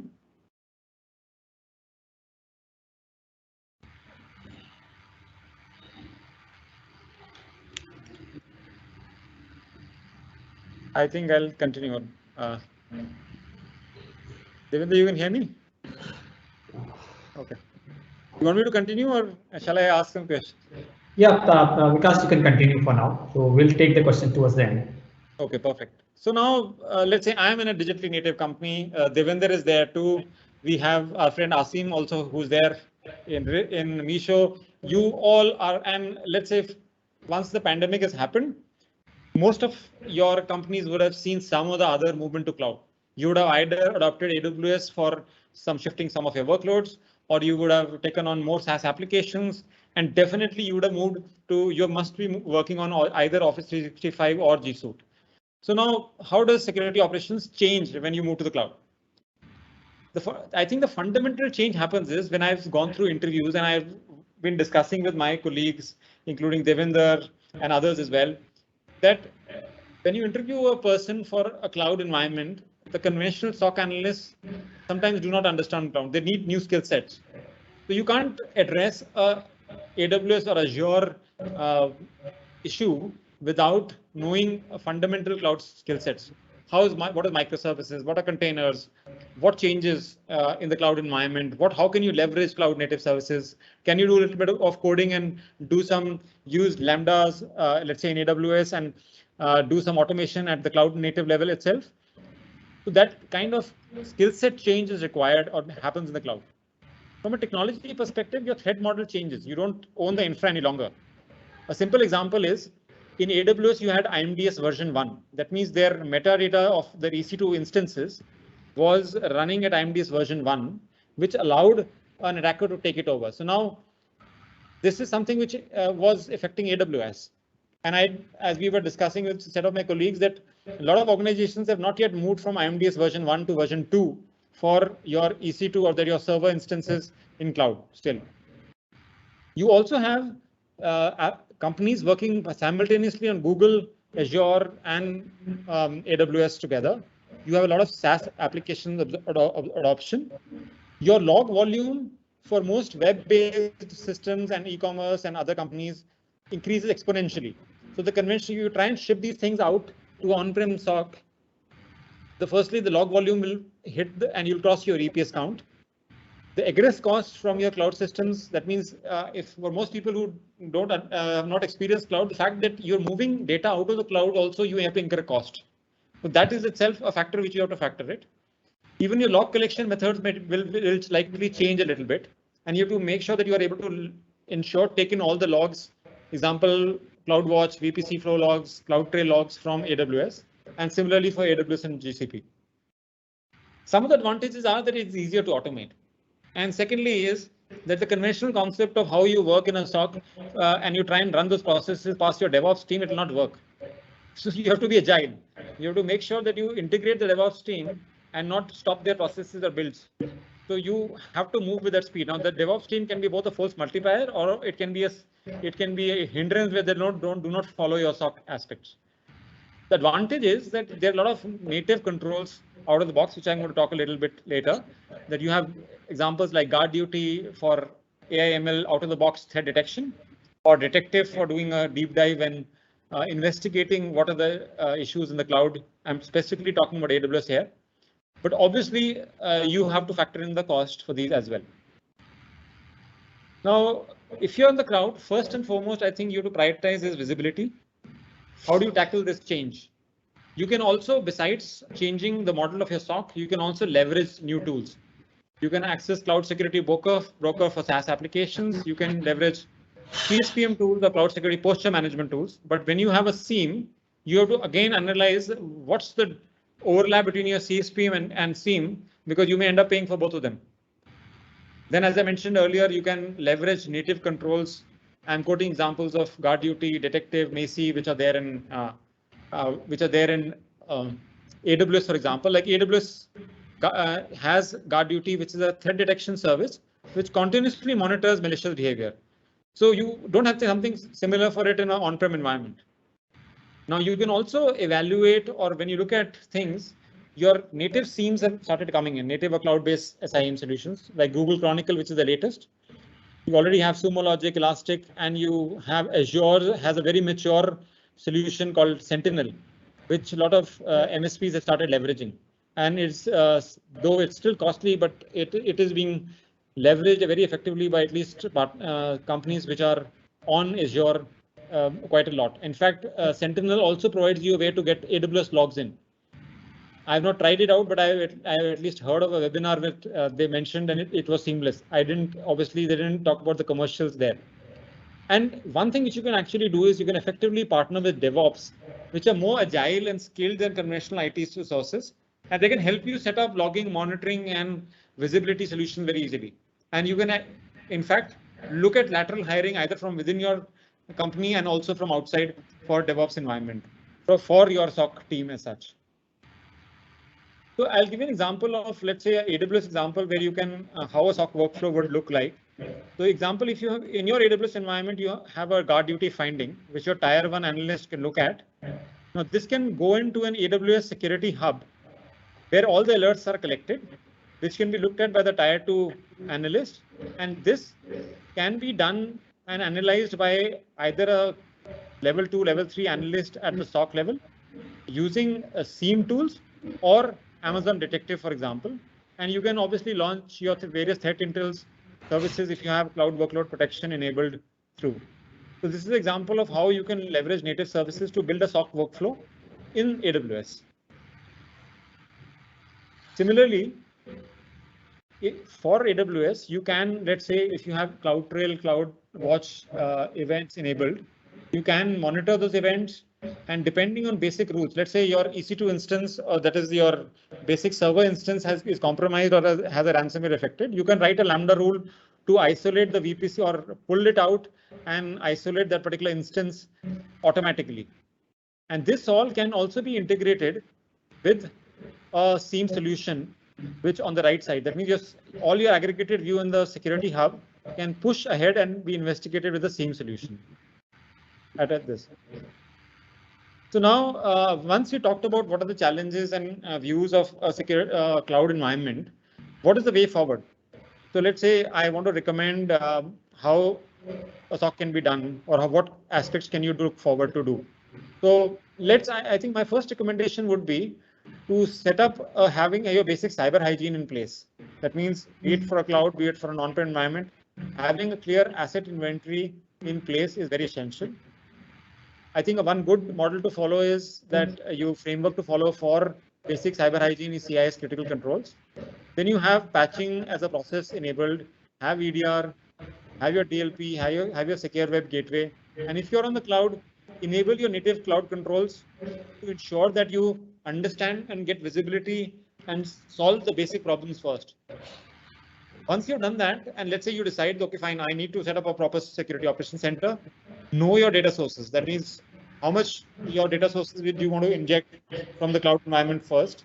Let's say it could be the cloud environment, let's say your endpoints, your firewalls, if you have in your offices and branches, and then start building your use cases. I think I've not delved too much upon use cases, but I think very necessary to have well-defined use cases for a SOC to be effective. Now, it's also a very big decision to do how to do the SOC, which model to follow. If you, let's say you have you feel you can do it in-house. So if you have a small setup, an in-house SOC may work. But as you grow bigger, it is, or in fact, I feel that if you're small, you can both in-house and or outsource. But hybrid is the model to do if you are growing up and becoming bigger. So for example, you can outsource certain non-core functions like monitoring can be outsourced, your threat intel can be outsourced, your forensics can be outsourced, and you can even have, let's say, if you feel that your SIEM is costing too much, you can outsource and leverage a MSP-based SIEM as well. But besides that, having very clear KPIs defined, what are the performance indicators for testing effectiveness of your SOC is very important. Now, those could be outcome focused, like I mentioned, that what all kinds of threats and attacks which you can figure out, and you can still have those like how much time it takes to detect a particular attack, or how much time does it take to detect and respond. And finally, I would always suggest that try and set up an open source security logging and monitoring setup first, be it Elk, Wazoo, or any other open source solution, and do POCs with both your SIEM solution and a SOC partner before deciding to do and set up an effective SOC. So I think that's it from my side. And finally, I think it's what is most important is the human element. It finally comes down to how much ownership and responsibility you and the IT and the security team take in to decide and run an effective security operations, be it on-prem and cloud. That does not change at all. And thanks a lot. I'm open to any questions if you have, Devin. Thank you very much. Yeah, thanks, Vikas, for this wonderful insights on the SOC in the cloud and on-prem. So, Vikas, you mentioned about so how the traditional SOC will change with this native SOCs in the cloud. And you also mentioned how the skill set. So wanted to understand your view on how you think the transitioning of traditional SOC team will happen for the cloud native SOCs. And there is one element is a DevOps and SRE. What's the other element which we can have to make the traditional SOC team be successful? So I think it's first, I would say that you should leverage, let's say you're migrating to cloud. Don't try and move to a cloud SIEM or start sending all the logs immediately.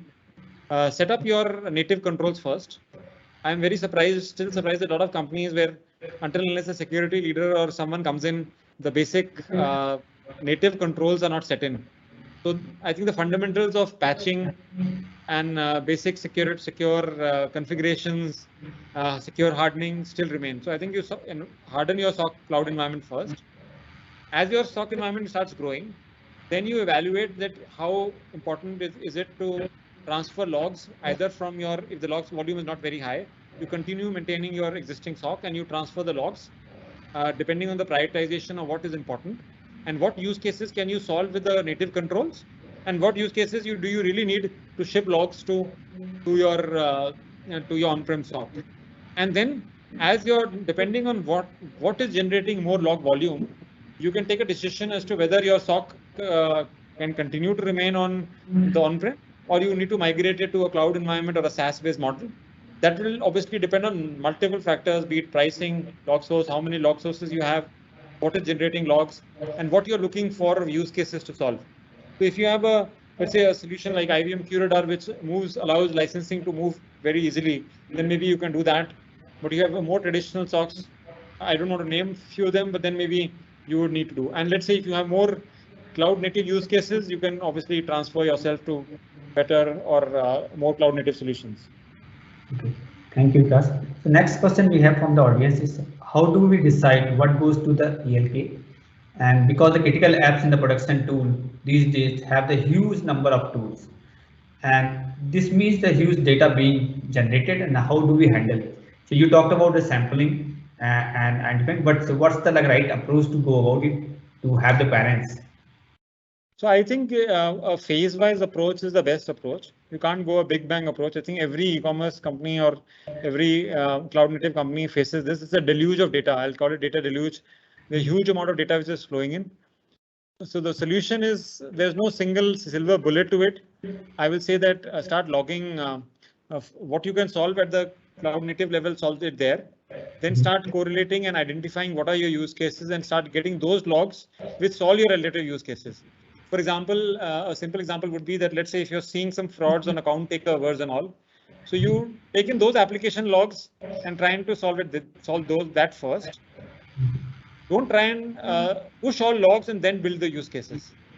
So that is why I will say that maybe setting up a small elk stack in your environment itself first and seeing and solving use cases there would help you decide what to log, what not to log.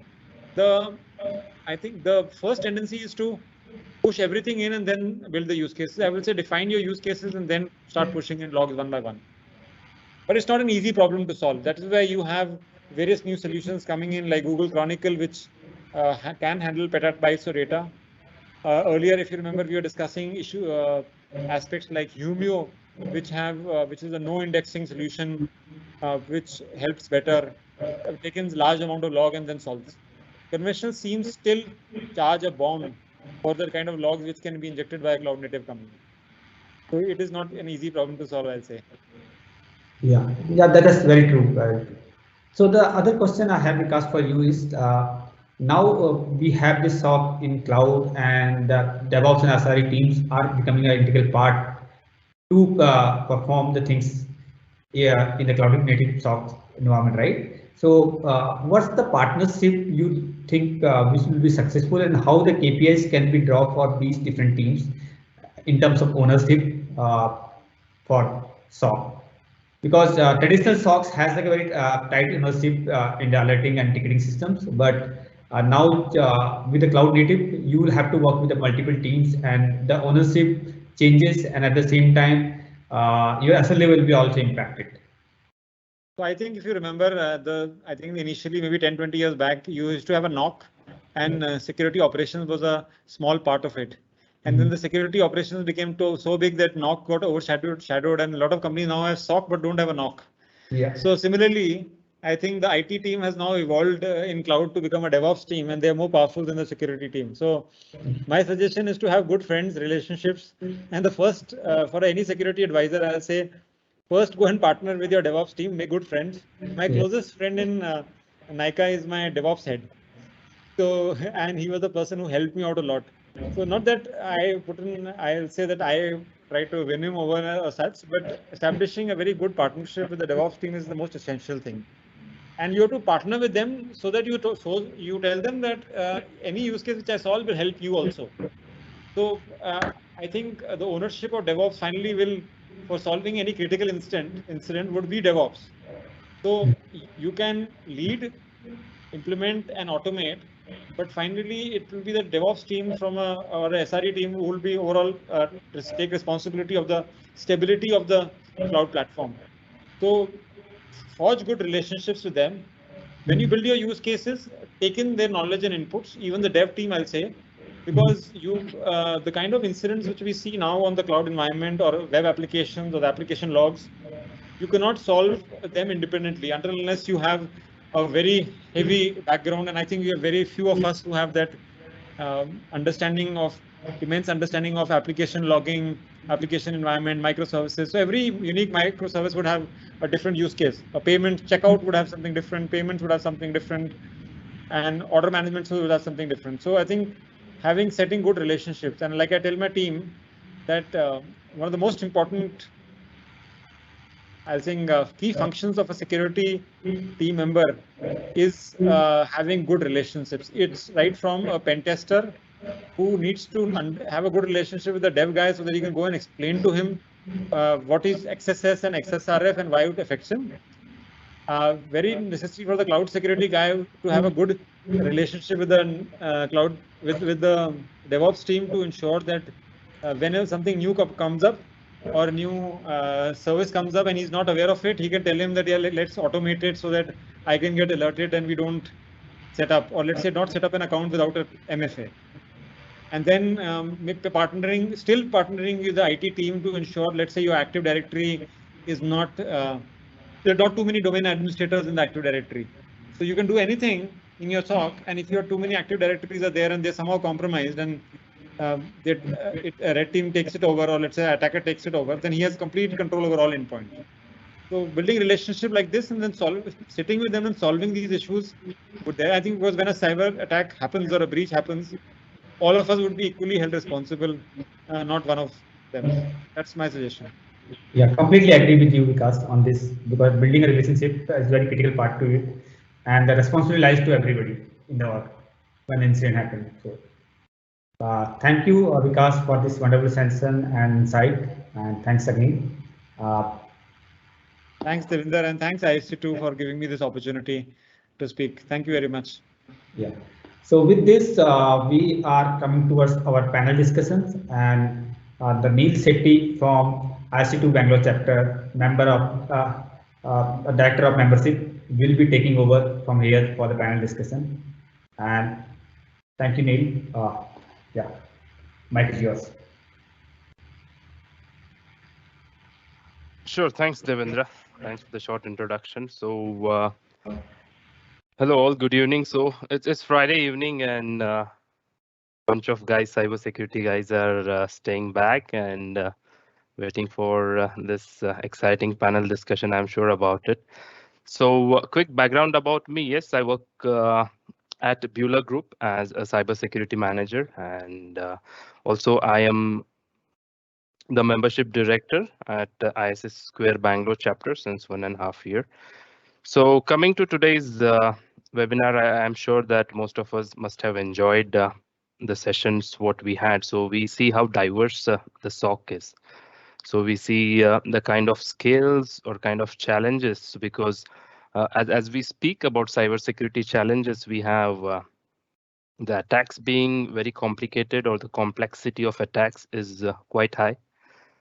We also see a growing demand for the skill of the security staff, and also we have other compliance regulations which has to be followed, and also the environment, because it's very different from a healthcare industry to a manufacturing firm, or it could be an IT or a finance industry. It's quite different, the challenges also.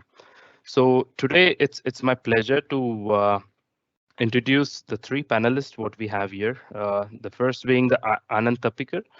Needs no introductions with the sessions we have at ISC Square, because he has been with us for the webinars which we were sponsored by GE. And just a quick background, he currently works with GE Healthcare and has around 20 years of work experience. At GE, he is responsible for securing multiple GE Healthcare customer-facing software products that includes embedded devices, cloud deployed products, mobile devices, and data management platforms.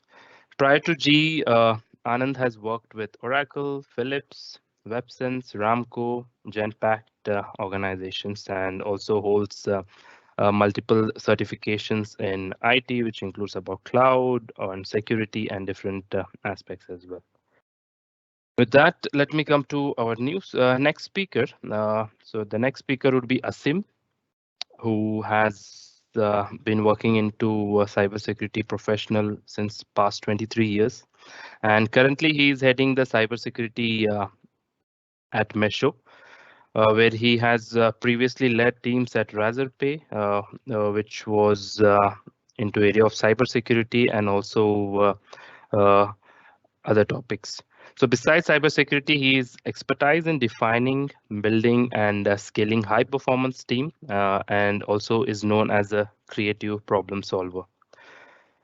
With that, also he had started a small security product called as Cloud Optics, which was his earliest stint. So I welcome Asim as well to the panel today. And that brings me to the last speaker, Jatinder, who has joined us from US, made his time, and currently he works with Informatica, overall with 16 plus years of experience across multiple domains. And in the past decade or so, he has worked with a couple of FMCG, SaaS sectors, and also building security team, lead different types of team, operations, product security, cyber security engineering, and so on.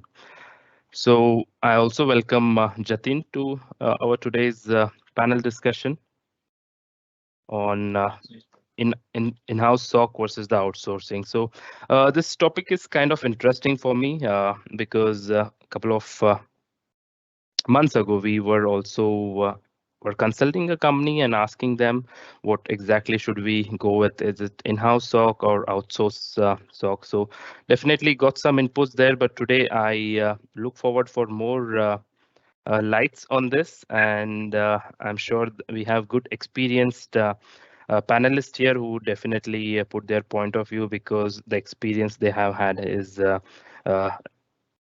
from the kind of a traditional SOC to the next gen SOC. So with that, we start the panel discussion today. So the first question would be for Anand. So what's your point of view? So let's get to the straight point about having an in-house SOC versus an outsource SOC.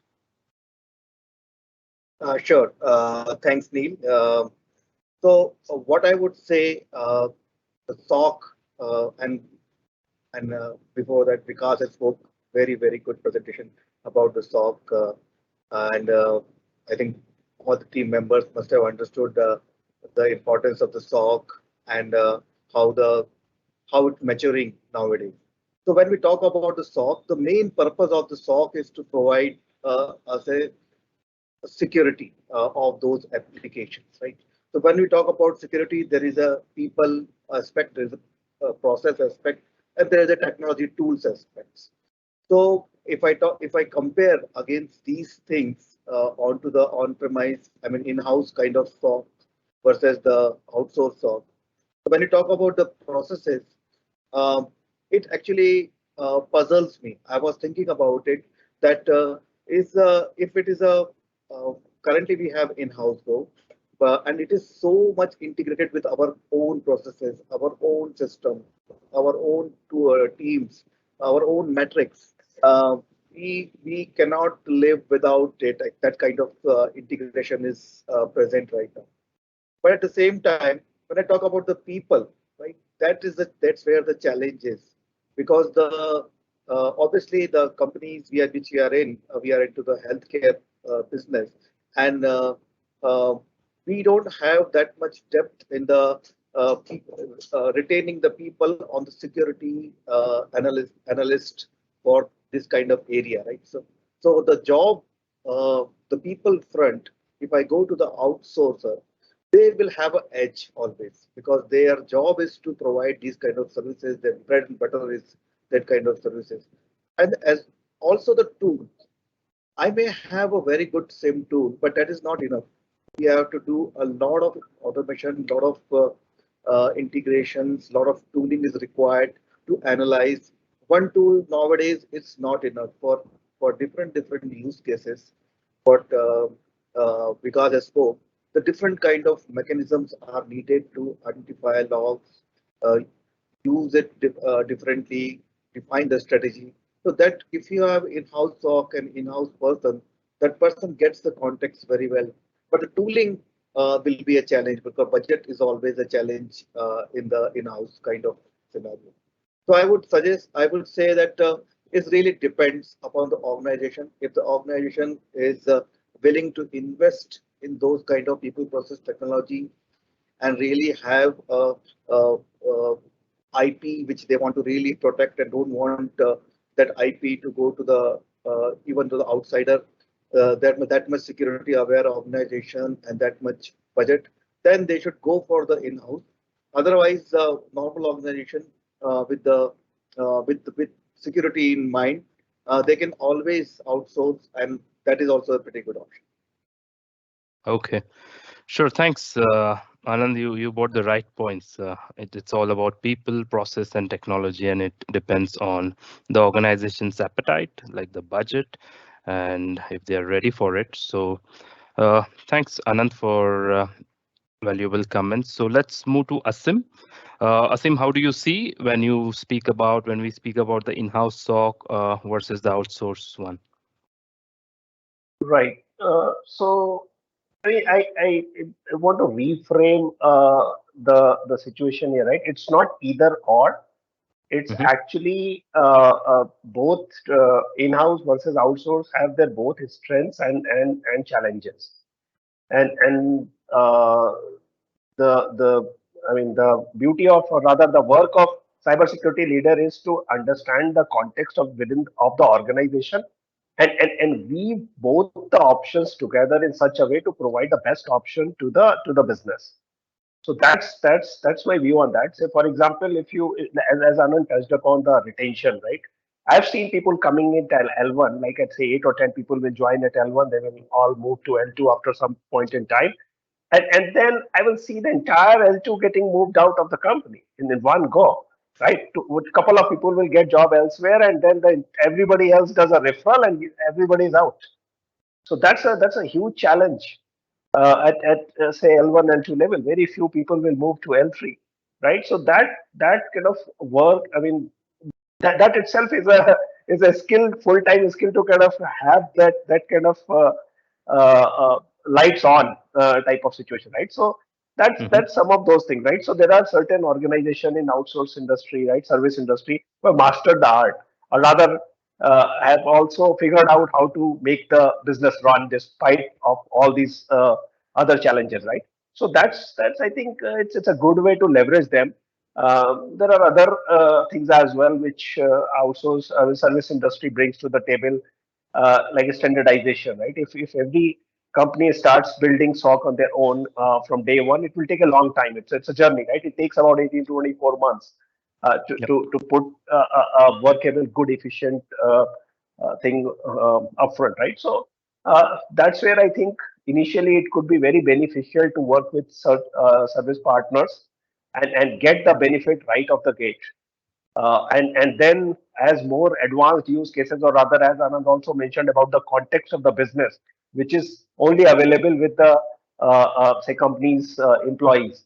That's something where if we can weave that story together with these two things, it will be a really great outcome for everybody. Okay. Thanks, Asim. So you see, it's about the people as well, right? Managing people, having the skill set on board, and also retaining. So it's kind of an ongoing challenge. And as you said, yes, SOC does take time. It's not a one-night thing where the next morning you can build a SOC team. It's usually a process around 18 to 24 months until you get to a certain level. Thanks, Asim. So we go to Jatin. If you could add your point of view after listening to the two panelists. Hey, thanks, Neil. I think so. Anand and Asim seem to have already covered most of it.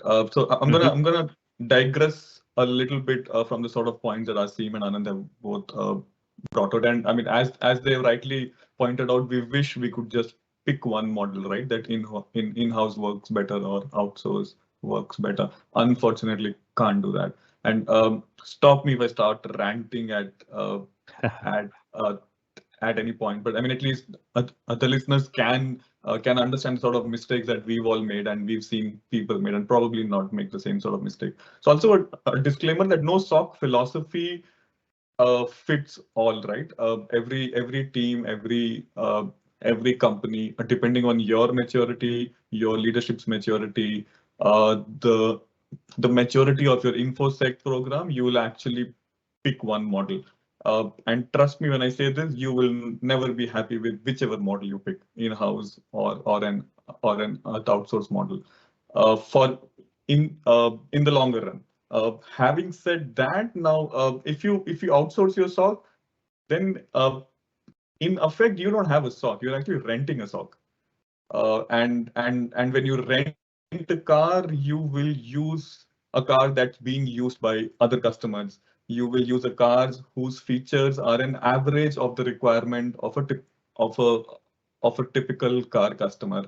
And if the car breaks down at any given point, you don't have the option to open the hood or start repairing the car. Carrying out any modifications or any changes on the car is complicated, and it depends on the sort of contract you have with the renting company. So that sort of gives you an idea how life is when you are renting a SOC, when that is in the outsource model, where a MSSP more or less makes all the decisions on tooling and capabilities, and basically it is a collective model which works best for an average of all the customers that particular MSSP is dealing with. And as so that's what I'm trying to show what happens in an outsource SOC. Of course, I think Anand and Asim have both mentioned out also the advantages that you have going with an outsourced SOC model. And as they both rightly pointed out, all in all, SOC is ultimately a team of people. It's not a SIM, it's not SOAR, it's not the tools. It's basically a team of people. Exactly. And team of people with a mission, right? And during the course of your maturity, your leadership's maturity, your InfoSec program's maturity, that mission keeps changing. So when you start off a SOC, typically the first year, if your mission is just to satisfy the compliance, then you will pick one particular model, whatever works best in terms of cost, probably cost and compliance. If outsource works best, outsource works best, or an in-house ones. And as you mature, your program matures, you will always keep. I feel there is no in-house or outsourced SOC anymore. Everyone works in the hybrid model right now, whether you realize it or not. There is a degree of hybrid model in every SOC out there. I'm gonna finish up with that. Hope I didn't rant too much. Yeah, exactly. So usually there's definitely the third one, which is mostly the hybrid model, where certain organizations opt for to handle maybe any critical incidents. Jatin, since you mentioned about compliance, so Anand, maybe could you bring some light on this, like when it comes to a healthcare industry, right? Or it could be a federal. How does it matter, when you think about your data completely, if it's outsourced, how do you feel about it, security perspective? See, it is not the data outsourced. I mean, that is a wrong way of the things. See, I don't think outsourcing is bad, and hybrid is a way forward. That also I agree completely. But data in others' hand, that is the wrong way of putting. If you're putting a data on the public cloud, or you're going with a SaaS provider. See, when you go with the SaaS provider, or when you put the data onto the cloud, you put certain controls around it. Even if suppose I am on the cloud, and even if I'm a healthcare, if I have appropriate controls on the cloud, I can still be sleep good, right? I mean, I still not be worried about it. Okay, my data is the public cloud, or what will happen? But if my data is in data center, but it's not having appropriate control, I may be equally worried here as well.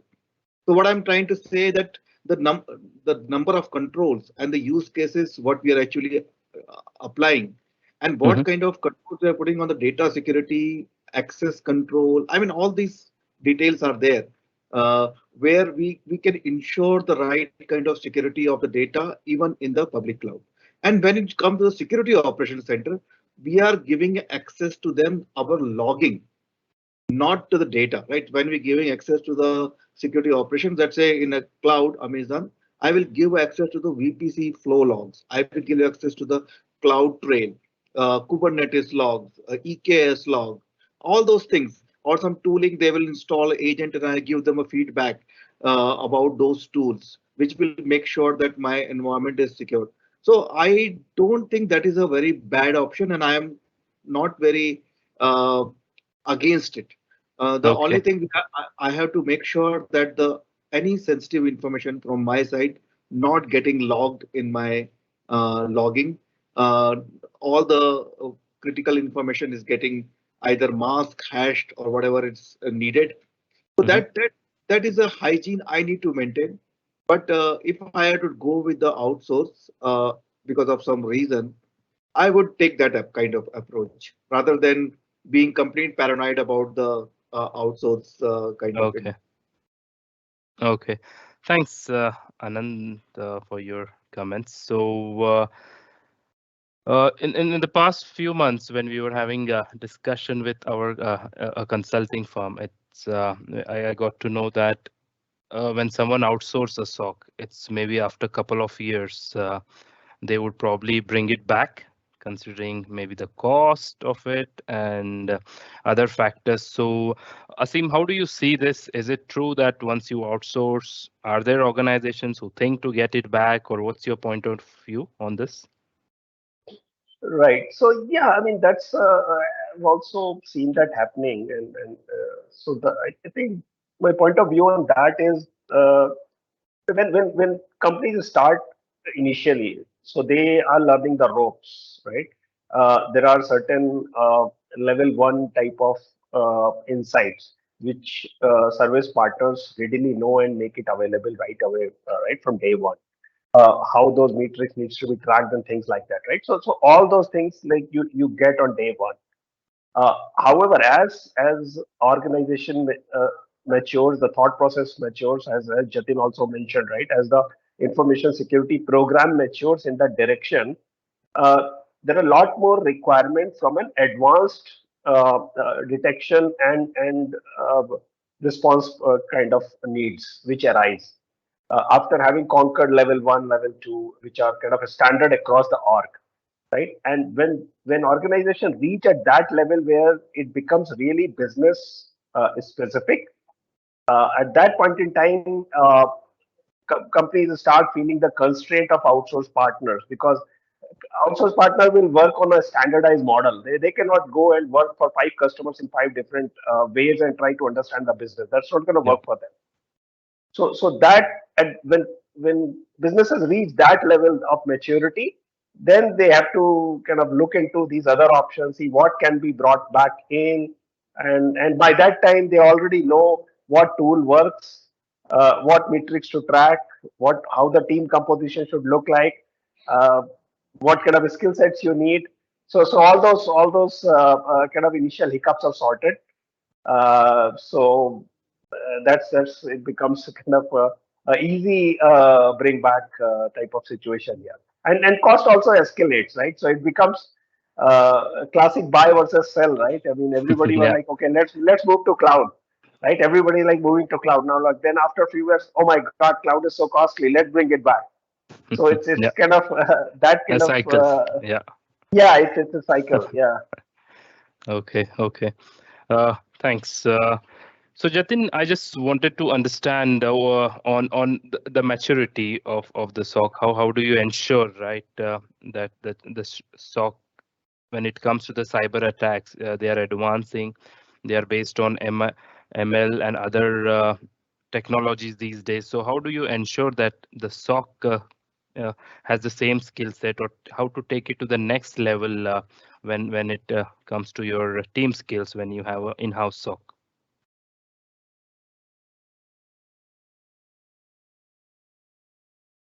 Am I on mute? No. Okay. Hey, cool. So I think Asim really hit the nail on the head over there in terms of teams insourcing SOC after a while. I mean, I've actually been through the same cycle myself. We had an in-house SOC and then we outsourced it, and then after a while we realized, oh no, we can actually run this more maturely. In-housed it back again. Then after a while, we actually then went into a hybrid model because that seemed to work the best. So I mean, so I completely agree with Asim on that one. So in terms of how do you mature your current SOC? So in general, security operations and actually SOCs in particular are heavily dependent on a drive towards automation, right? I mean, so you want to keep improving things for sure, but then one thing is clear that beyond a certain point, you can't improve things just by ops alone. So you want to move to the next level of maturity. So I think Anand also mentioned initially the whole people process part of it, but then beyond a point, you can't mature your SOC just by improving your ops. You've got to go to the next maturity level, which is typically automation, focus on security, engineering, those sort of things. But then having said that has to be directly correlated to your mission statement again. So now if your mission statement is just about compliance, just about collecting logs, you don't really, I mean, beyond saving cost, after a while, there is not much of addition over there, right? But now if your SOC's mission statement keeps evolving and you've reached a stage where you want to start doing things like threat hunting and reducing your SLAs probably from a 2-hour response SLA to a 15-minute response SLA, then it's all about automation. So, but then having said that, so security engineering or automation is a force multiplier, all right, but then it's not magic, and multiplying forces doesn't naturally change the accuracy of where the force is applied, right? A very scientific and a very proven fact over there. So you can't automate something which is broken. You can't automate a broken or a non-accurate process. So then again, that's where your mission statement comes into play again. If you've reached a maturity stage where your processes are really well established and they are ready to be automated, then automation can be a game changer over there. And that's also why you'll see that most companies, I mean, most SOCs, when they move towards automation or SOAR as such, the initial playbooks are always around phishing. And it's not just because phishing is the most common attack out there, but also since phishing is the most common attack, most SOCs have a very mature phishing response processes. So you have a mature process, then you are able to automate it. So you have a SOC first, you mature to a level where you have all standard processes, mature processes, then you move towards SOAR automation. And I think that's how you want to prepare your SOC in terms of all your people process technology too. And in my experience so far, I mean, so and actually SOAR automation is not just about saving time, right? So what SOAR or automation also brings into play is that you have a very consistent way of responding to an incident or responding to an alert once you automate it. And that's the next level of maturity for a SOC. So you want a really consistent, regularized way of responding to every process, and that's again where SOAR or automations really come into play. Okay, yeah, thanks, Jatin. So Arun, could you add some points on the SOC maturity? You're on mute, Anand. So absolutely, actually, the same. I agree completely. The SOC operation maturity is the one piece which Jatin has talked about, and basically DevSecOps maturity, log collection maturity, response maturity. All those things are there. But I wanted to give one more thought, which actually I felt I should implement. I have not implemented that, but I should implement that. whatever the SOC feedback we get, I think that should flow into the product design automatically. For example, if and that loop needs to be created very judicially, because what happens?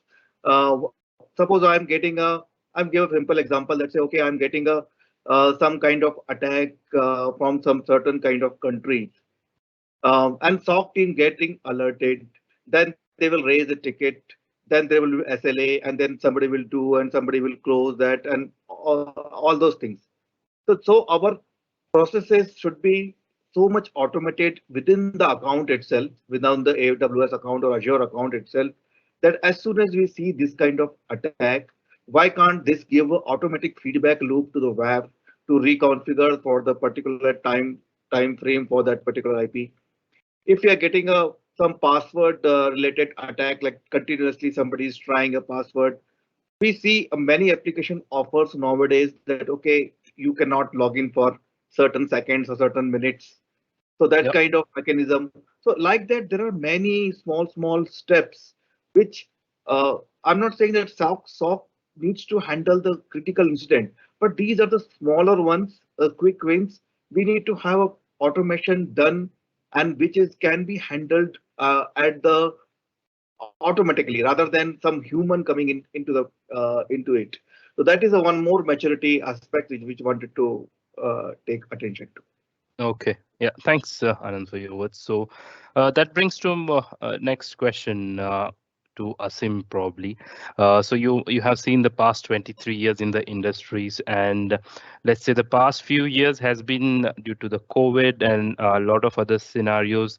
The cloud adoption has been very high. The cyber attacks have been very complex. We saw this involved in the war as well. There's a cyber war also happening within countries.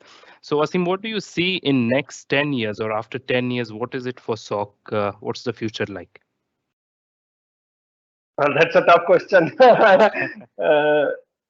So, I mean, yeah, I mean, the SOC is going to be there, and it will increase the curve as well, right? So in terms of complexity, in terms of coverage, and if we look at cloud, right? You mentioned cloud in last 2 years. Cloud is having so many services, right? Think about, say, AWS. It has more than 300 services. Now, each service has its own way of compromising, its own way of logging, its own way of handling things. It's just pretty much everything is a unique thing, right? And if businesses are in a multi-cloud scenario, and most of them are, so then the complexity just multiplies. And with all of that, it becomes very challenging. So future for, of course, cybersecurity professional is definitely bright, I would say. Nice to hear that. Definitely, and with new certain guidelines, the focus is a lot more sharper now. So if everybody has to respond, say, in next 6 hours, and notify the government about any security incident, then I mean, you need to be much faster than 6 hours in order to be able to communicate outside. Yeah. So that response time has reduced drastically, and that can be met only with a stellar incident response team, process, planning, everything, and which is having a drive on ahead of time and things like that. So yeah, I mean, in next year, 10 years, I would say this future is really bright, and it's getting a lot more opportunities. A lot more professionals will need to scale up as well as skill up from both the angles. And yeah.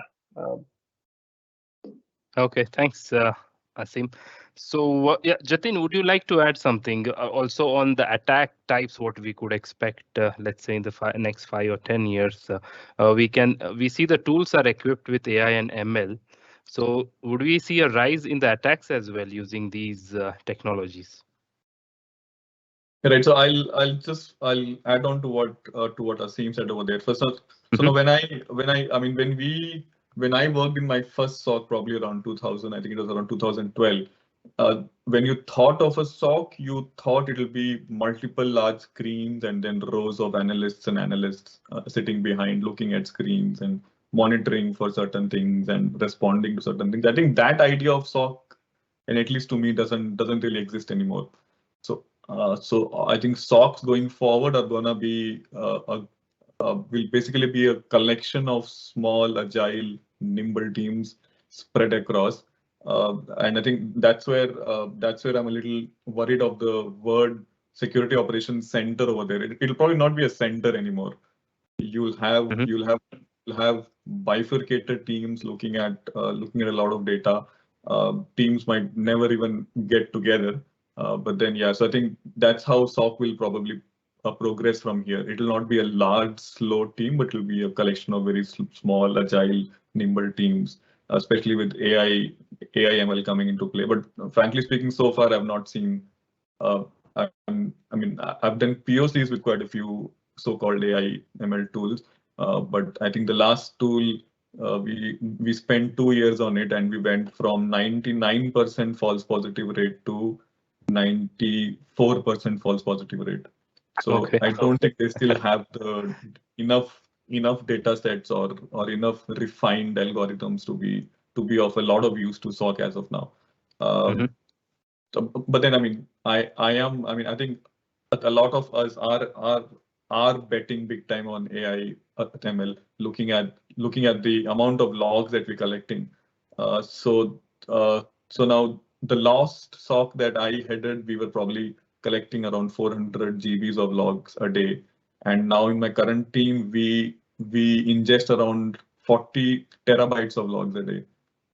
So that's the sort of complexity in terms of log collection which I've seen just in the last like 4 years. So there is no way we'll even the best SIM or the best tool over there will be able to drive a lot of sense of this amount of data. So it'll have to be AI ML for sure. That's where I see the future of SOC, that small agile teams working. I mean, as Anand mentioned, our whole future lies how well and how fast can we work with the DevOps teams, and they work at a very fast pace. So we'll have to be similarly working with them, small agile teams. And yeah, I am hoping that AI ML comes through for us. Okay. Sure. Thanks, Jatin. So yeah, it looks like it's gonna be, we need more people, and also the company's budget probably for the cybersecurity part might increase. So Anand, that brings me to the next question. Do you have anything to add on this, on the future of cyber attacks? No, I mean, I'm not. I cannot think about the future. Obviously, whatever the Asim and Jatin said, that is what I would go with.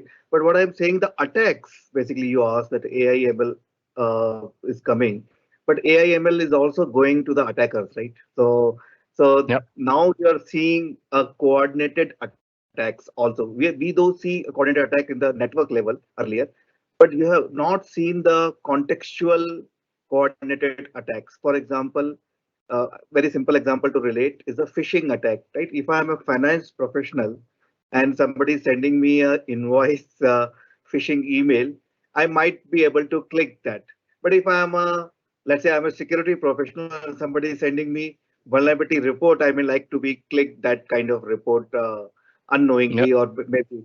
So people will understand, looking at your social profile, looking at your LinkedIn, Facebook, and many other things, that what kind of attacks are possible on that particular person, and through that person on the organization.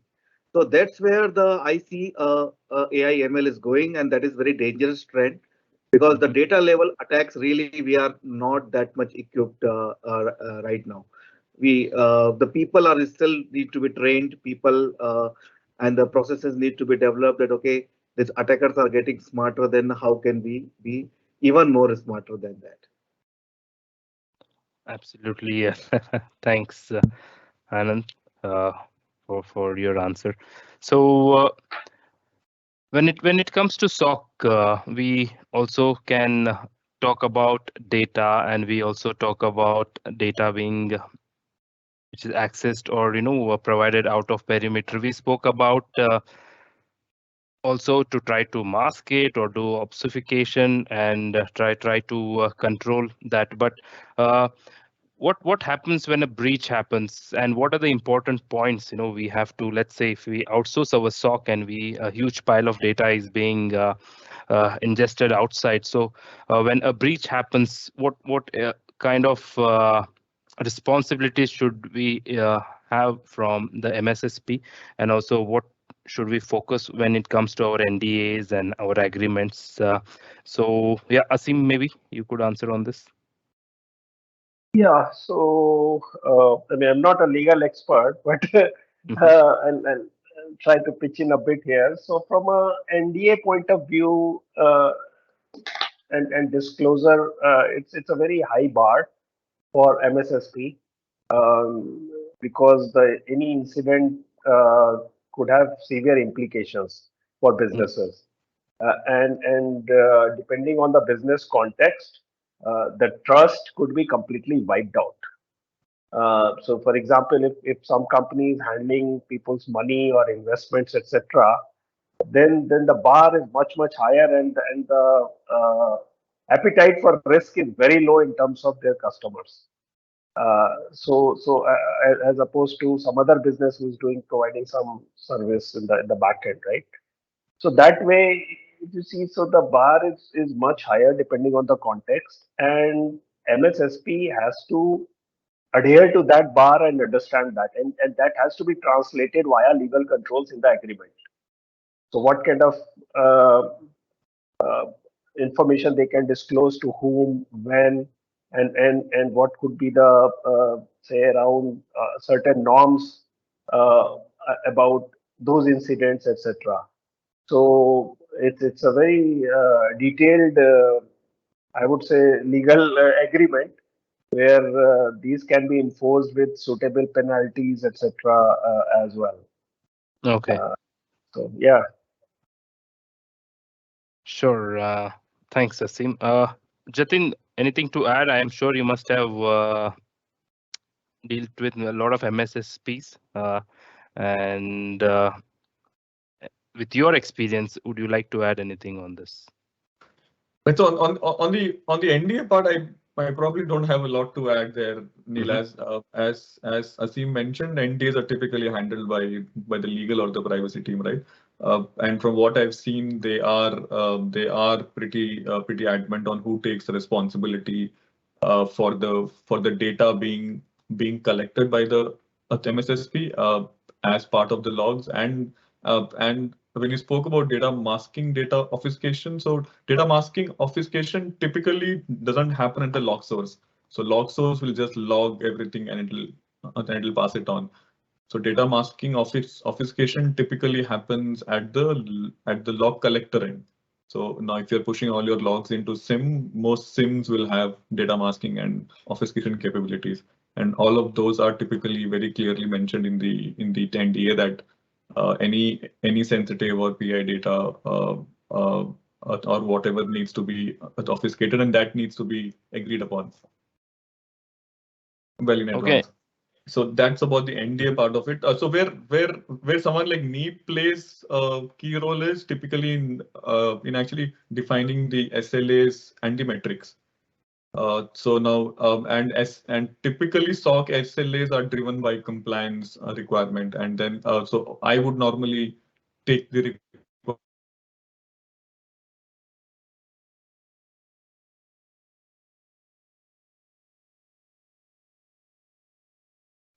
what's your compliance requirement and what's the sort of money do you have in place. So now your compliance requirement might be that you've got to respond to an incident within 15 minutes. But then your MSSP's costing model is also based around that. So probably a 4-hour response time will cost you much less than a 15-minute response time, right? So that's where you try playing the balancing act. I think the last time I did a SOC SLA with a MSSP, we spent around 4 or 5 months just agreeing on what was the best SLA versus cost benefit there. And the other part where you can actually drive a lot of value out is if you're able to agree and define the security metrics and the whole service metrics, because that will basically measure your program's effectiveness. So now you might have you'll have an incident response metrics, you'll have a detection engineering a metrics, threat hunt, threat intel, etc. And then you want to agree how often do you want to review and see those metrics, weekly, monthly, have a cadence in place, have a defined cadence in place, which is part of your contract actually. So I mean, unless you read the contract carefully, a lot of MSSPs also actually end up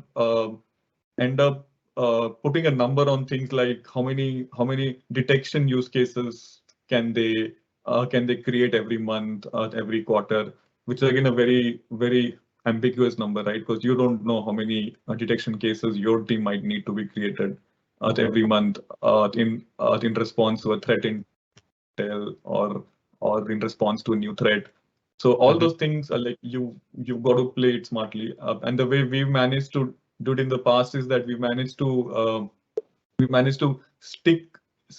stitch together threat intel, incident, and the amount of use cases needed, and not just agree on just the number of use cases needed every month. So I think if you can play smartly and agree on your programs and the security metrics and SLAs, that's where I normally focus more on. NDA, I normally leave it to the legal and the privacy teams. Okay. Sure. Thanks, Jatin, for your comments.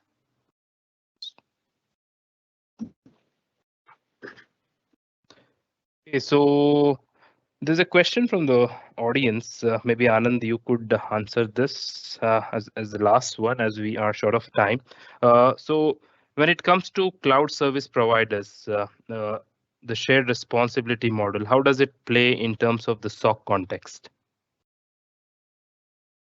So when you say cloud service provider, I'm assuming the meaning here is AWS and Azure of the world, or it could be a SOC provider also. I mean, both the contexts are available. So I will answer into both the contexts.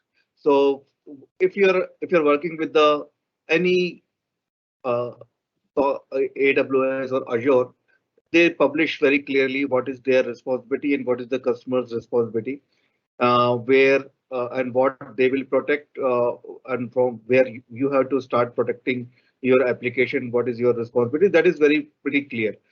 Now, in this our context of a webinar, I think the cloud service CSP meant here is maybe the SOC provider here.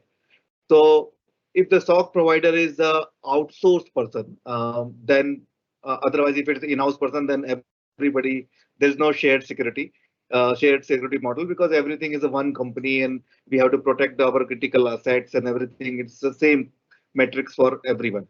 But if it is an outsourced company, I will go with the Jatin's logic that, okay, it is all SLA driven and use cases driven. So you have to define, there is no shared responsibility. They have to deliver what has been agreed use cases based on the SLA, what we have agreed. So for them, the delivery is important. Let's say if we say that, okay, if a critical incident is found and if they are responsible for triaging in so many hours, so many days, then we have to make sure that the metric comes out, and we make sure we hold them accountable for doing so. And from the organization perspective, the responsibility of security, responsibility of critical assets security, answering to the senior management, other stakeholders, it's all internal teams. I mean, whosoever is dealing with the SOC won't answer for them, right? You have to answer to your own internal stakeholder. So you have to have those backing of SOC with you. You get the report, you get them whatever you want, and then you're equipped to answer your internal and external stakeholder, customers, etc. That, okay, what is the mechanism you have and how you are establishing, how you're ensuring the security by applying the right kind of processes and the right kind of response mechanism.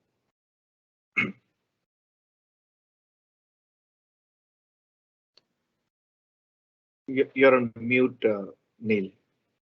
All right. So sorry for that. Thanks, Anand, for your comments. I just want to add. I just want to add one thing there. Sure, I think the one sentence that Anand used there. There is no shared responsibility model actually. Yeah. It's always a divided responsibility model. I mean. Okay. Yeah. Is it only in cloud, or you would everywhere, say the same? everywhere. Okay.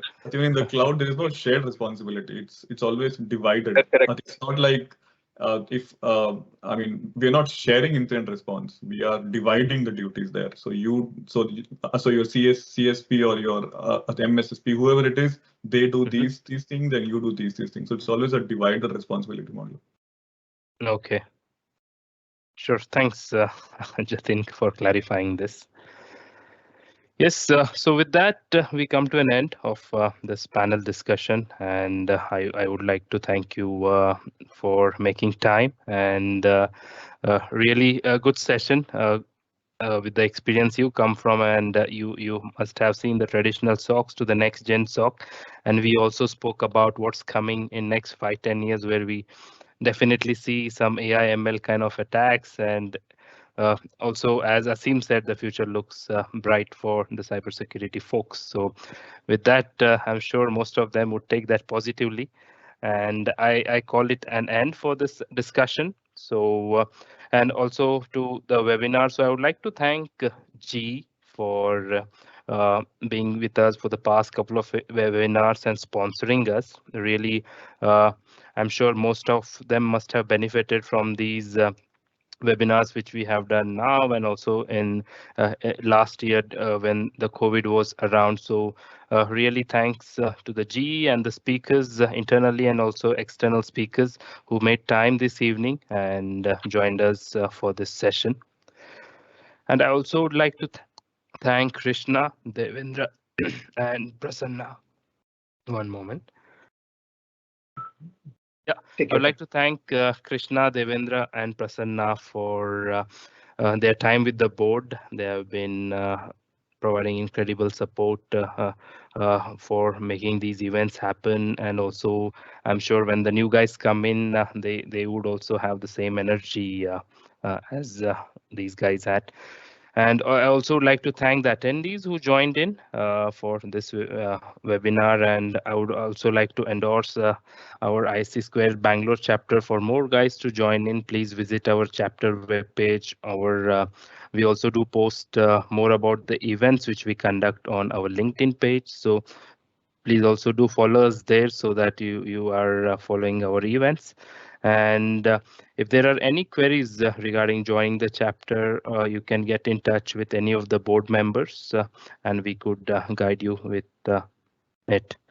So yeah, with that, thank you all. Thank you again for making time. Hope you have a wonderful evening and a good weekend ahead. Thanks, Neil. Thank you. Thank you. Bye-bye.